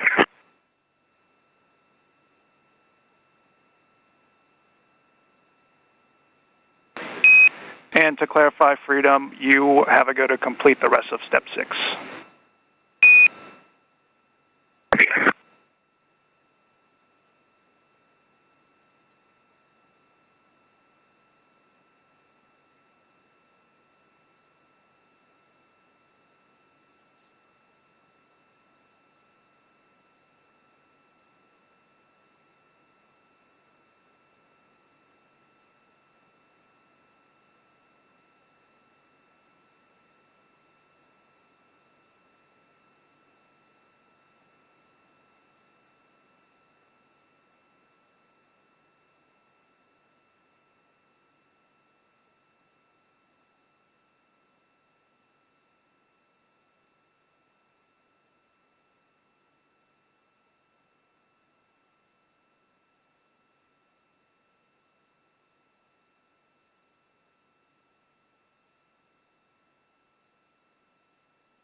Again, we're tracking towards the welcome ceremony of all 11 crew members on board the International Space Station, starting at 6:35 a.m. Central Time. This is really the middle of the day for the Expedition 70 crew members and Axiom Mission 3 crew members. Right after the welcome ceremony, their day is not quite done. All crew members will participate in an initial International Space Station safety briefing, just to ensure they're up to date with the latest information and the freshest information as they proceed about the rest of their day. Some of the crew members will then enjoy a lunch, while the remaining crew members are briefed by the International Space Station Expedition 70 Commander Andreas Mogensen, who will brief the private astronauts who have just been welcomed on board the International Space Station Axiom Mission 3. Astronauts will get a briefing from the commander. Afterwards, the Axiom Mission 3 astronauts will proceed with cargo unloading and some initial experiment and equipment setup before the end of their day.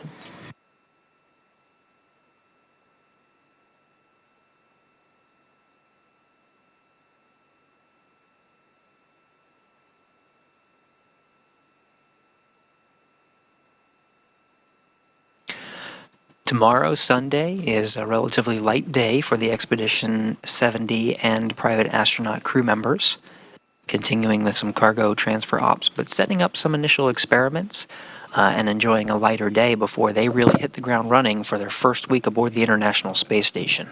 Axiom Mission 3 is expected to be a 14-day mission. Right now we're targeting approximately February 3rd, pending weather, for the undock opportunity for the Axiom Mission 3 astronauts to leave the International Space Station and splash down off the coast of Florida. But of course, starting Monday, we'll begin a myriad of scientific and education activities for them to complete. All this work has been timelined in months in advance to coordinate the schedules of 11 crew members on board the International Space Station to ensure there is a seamless transition of using different scientific experiments and facilities, and that 11 crew members can get an incredible amount of science and discovery done in a short amount of time.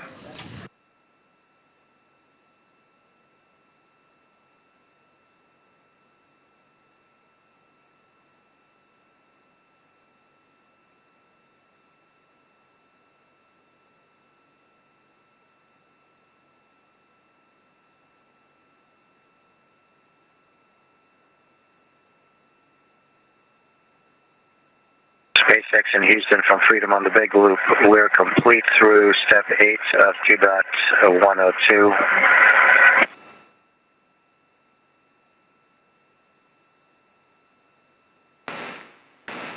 Houston copies. And SpaceX copies.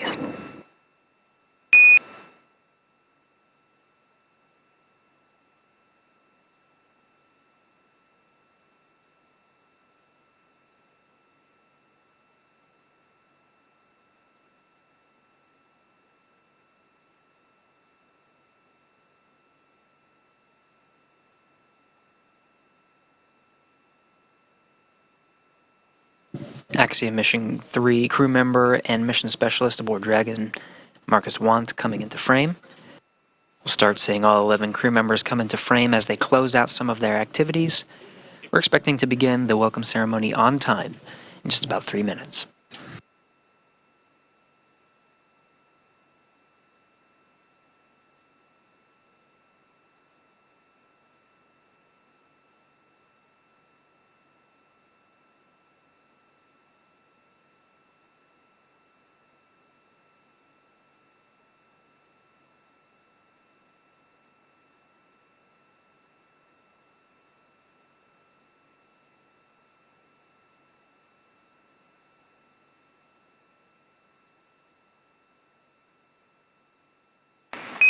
Station Houston on the Big Loop. We are 2 minutes out from the event.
Station, this is Houston. Are you ready for the event? We are ready for the event. Please begin the welcome ceremony.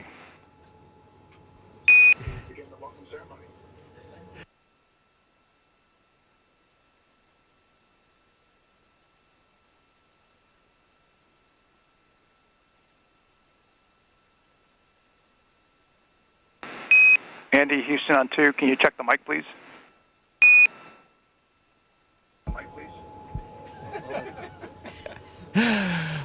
On behalf of the Expedition 70 crew, I'd like to welcome Axiom-3 on board the International Space Station. This is an incredibly exciting time for human spaceflight with the third private mission, which is allowing many more countries to participate in the scientific research and technology development that we do on board this orbiting laboratory. We have doubled the number of nationalities on board the space station, going from 4 to 8, which I think is a great testament to the international collaboration which underpins this marvelous space station.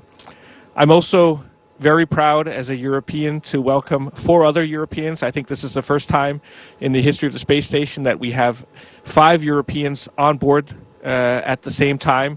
And certainly it's the first time that we have 2 Scandinavians on board. So I'm very happy to welcome my fellow Scandinavian, Marcus. But we look forward to the next 2 weeks, to an intense period of work on board the space station. So a big warm welcome to Axiom-3 from us on board the space station. Thanks, Andy. I think you said it very well. This is really a symbol of how Axiom, in conjunction with NASA and all the partners, is working to expand human access to low Earth orbit. And we've got, as Andy said, so many nationalities represented on board, and this is really symbolic of what we're trying to do to open it up not only to other nations, also to individuals, to researchers, to continue the great work that's been going on board the ISS for the last 2 decades plus. The ride uphill was pretty exciting. Never gets old. I think we probably spent a few more hours in Dragon than we felt like we needed to, but it was all good. Great vehicle. Thanks to you at SpaceX for putting that thing together for us and for such smooth operation. Let me pass the microphone down to my crewmates just for a couple words, and then I'd like to get it back at the very end, if that's okay. Walter? Yeah.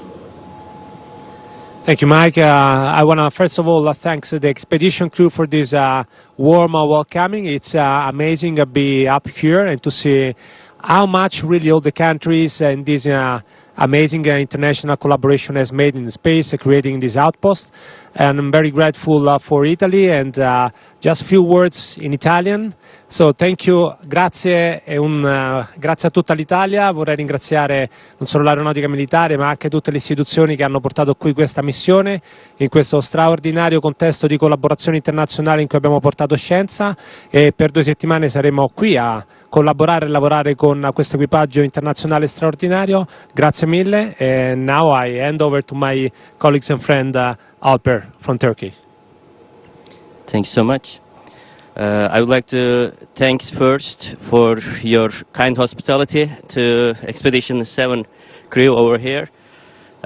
They were waiting for us at the door, actually, so that was a very nice, kind welcoming for us. I would like to thank for everybody for their great effort for us to be able to make it over here in the last 8 months training period, as well as all the counterparts for their contribution for our safe travel to make it over to ISS. We are happy as Turkey to step for the first time in our history, and looking forward to contribute into the science and research efforts over here. And I would like to say a couple words to my country.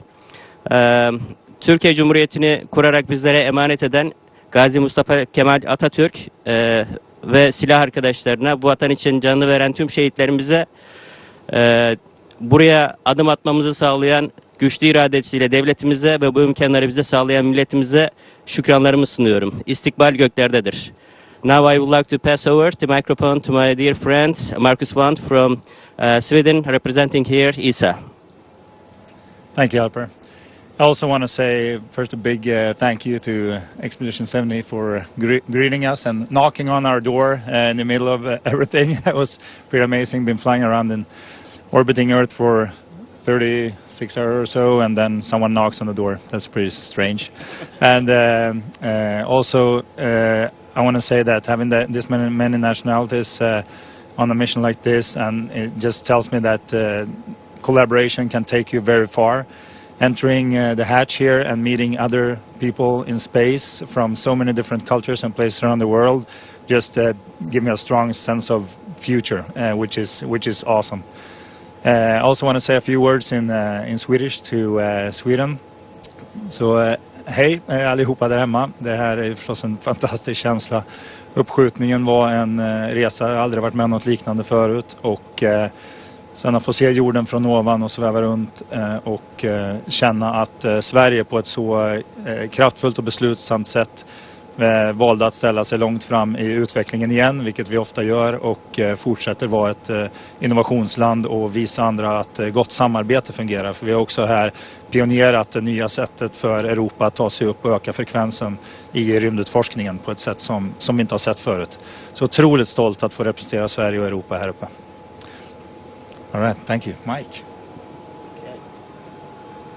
So now I'd like to continue a bit of a tradition that we've started, and that is to award the Universal Astronaut Symbol pin, if I don't lose it, to each of these steely-eyed aviators. I think it's telling that these will be the 7th, 8th, and 9th people that Axiom has provided pins. In fact, since we started flying in 2022, no agency has pinned more new astronauts, and again, this is symbolic of us trying to open up the access to low Earth orbit to more and more people. So first of all, Colonel Walter Villadé, it is my pleasure to... No, I'm going to put it on you. Oh, right. Great. You'll be number 609. Wow. That's a privilege, Mike. Thank you so much. Let me see if I can stabilize myself without messing.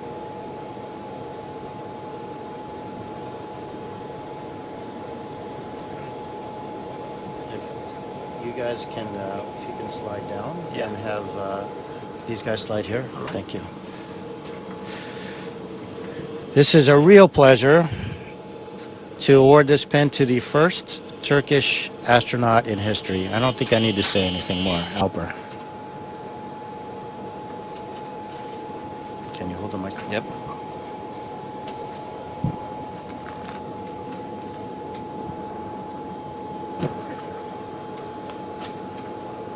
Uh-oh. I actually broke it.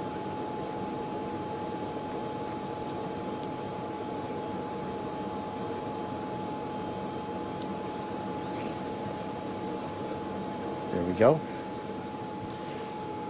And finally, Marcus. Thank you, Andy.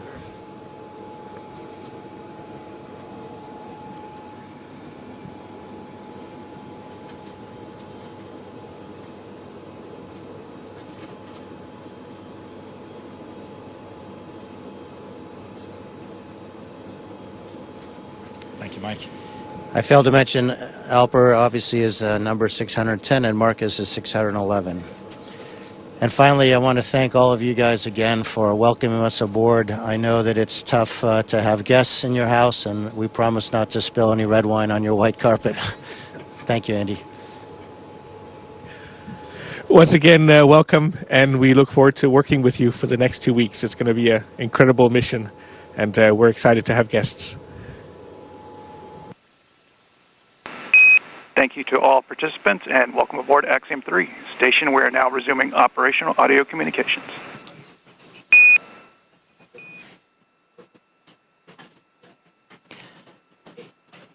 All right, 11 astronauts on board the International Space Station working together for science and discovery. It's going to be a very busy and jam-packed couple of weeks with a full space station, but certainly nothing that can't be handled. This will be the third time we have a private astronaut crew on board the International Space Station, the third time we have 11 astronauts as part of this mix as complement of private and government astronauts, and of course the private astronauts representing their own governments, expanding nations to 7 nations right now on board station, conducting science for the benefit, really, of the world. For that, really, that will conclude our coverage here in Mission Control Houston before, of course, the expedition crew and the Axiom Mission 3 astronauts. Really, the journey has just begun. So that'll wrap it up here in Houston. I'll toss it over to Kate for some closing words from Hawthorne. Thanks so much, Gary. It really was so wonderful to see them all together. Some really nice words there from our commander, MLA. But on that note, we're going to wrap up our live joint coverage of Ax-3's arrival to the International Space Station. It's been an honor to support the Axiom 3 mission thus far. We wish Marcus, Alper, Walter, and MLA a successful time on station, and we look forward to joining you when it's time to return home.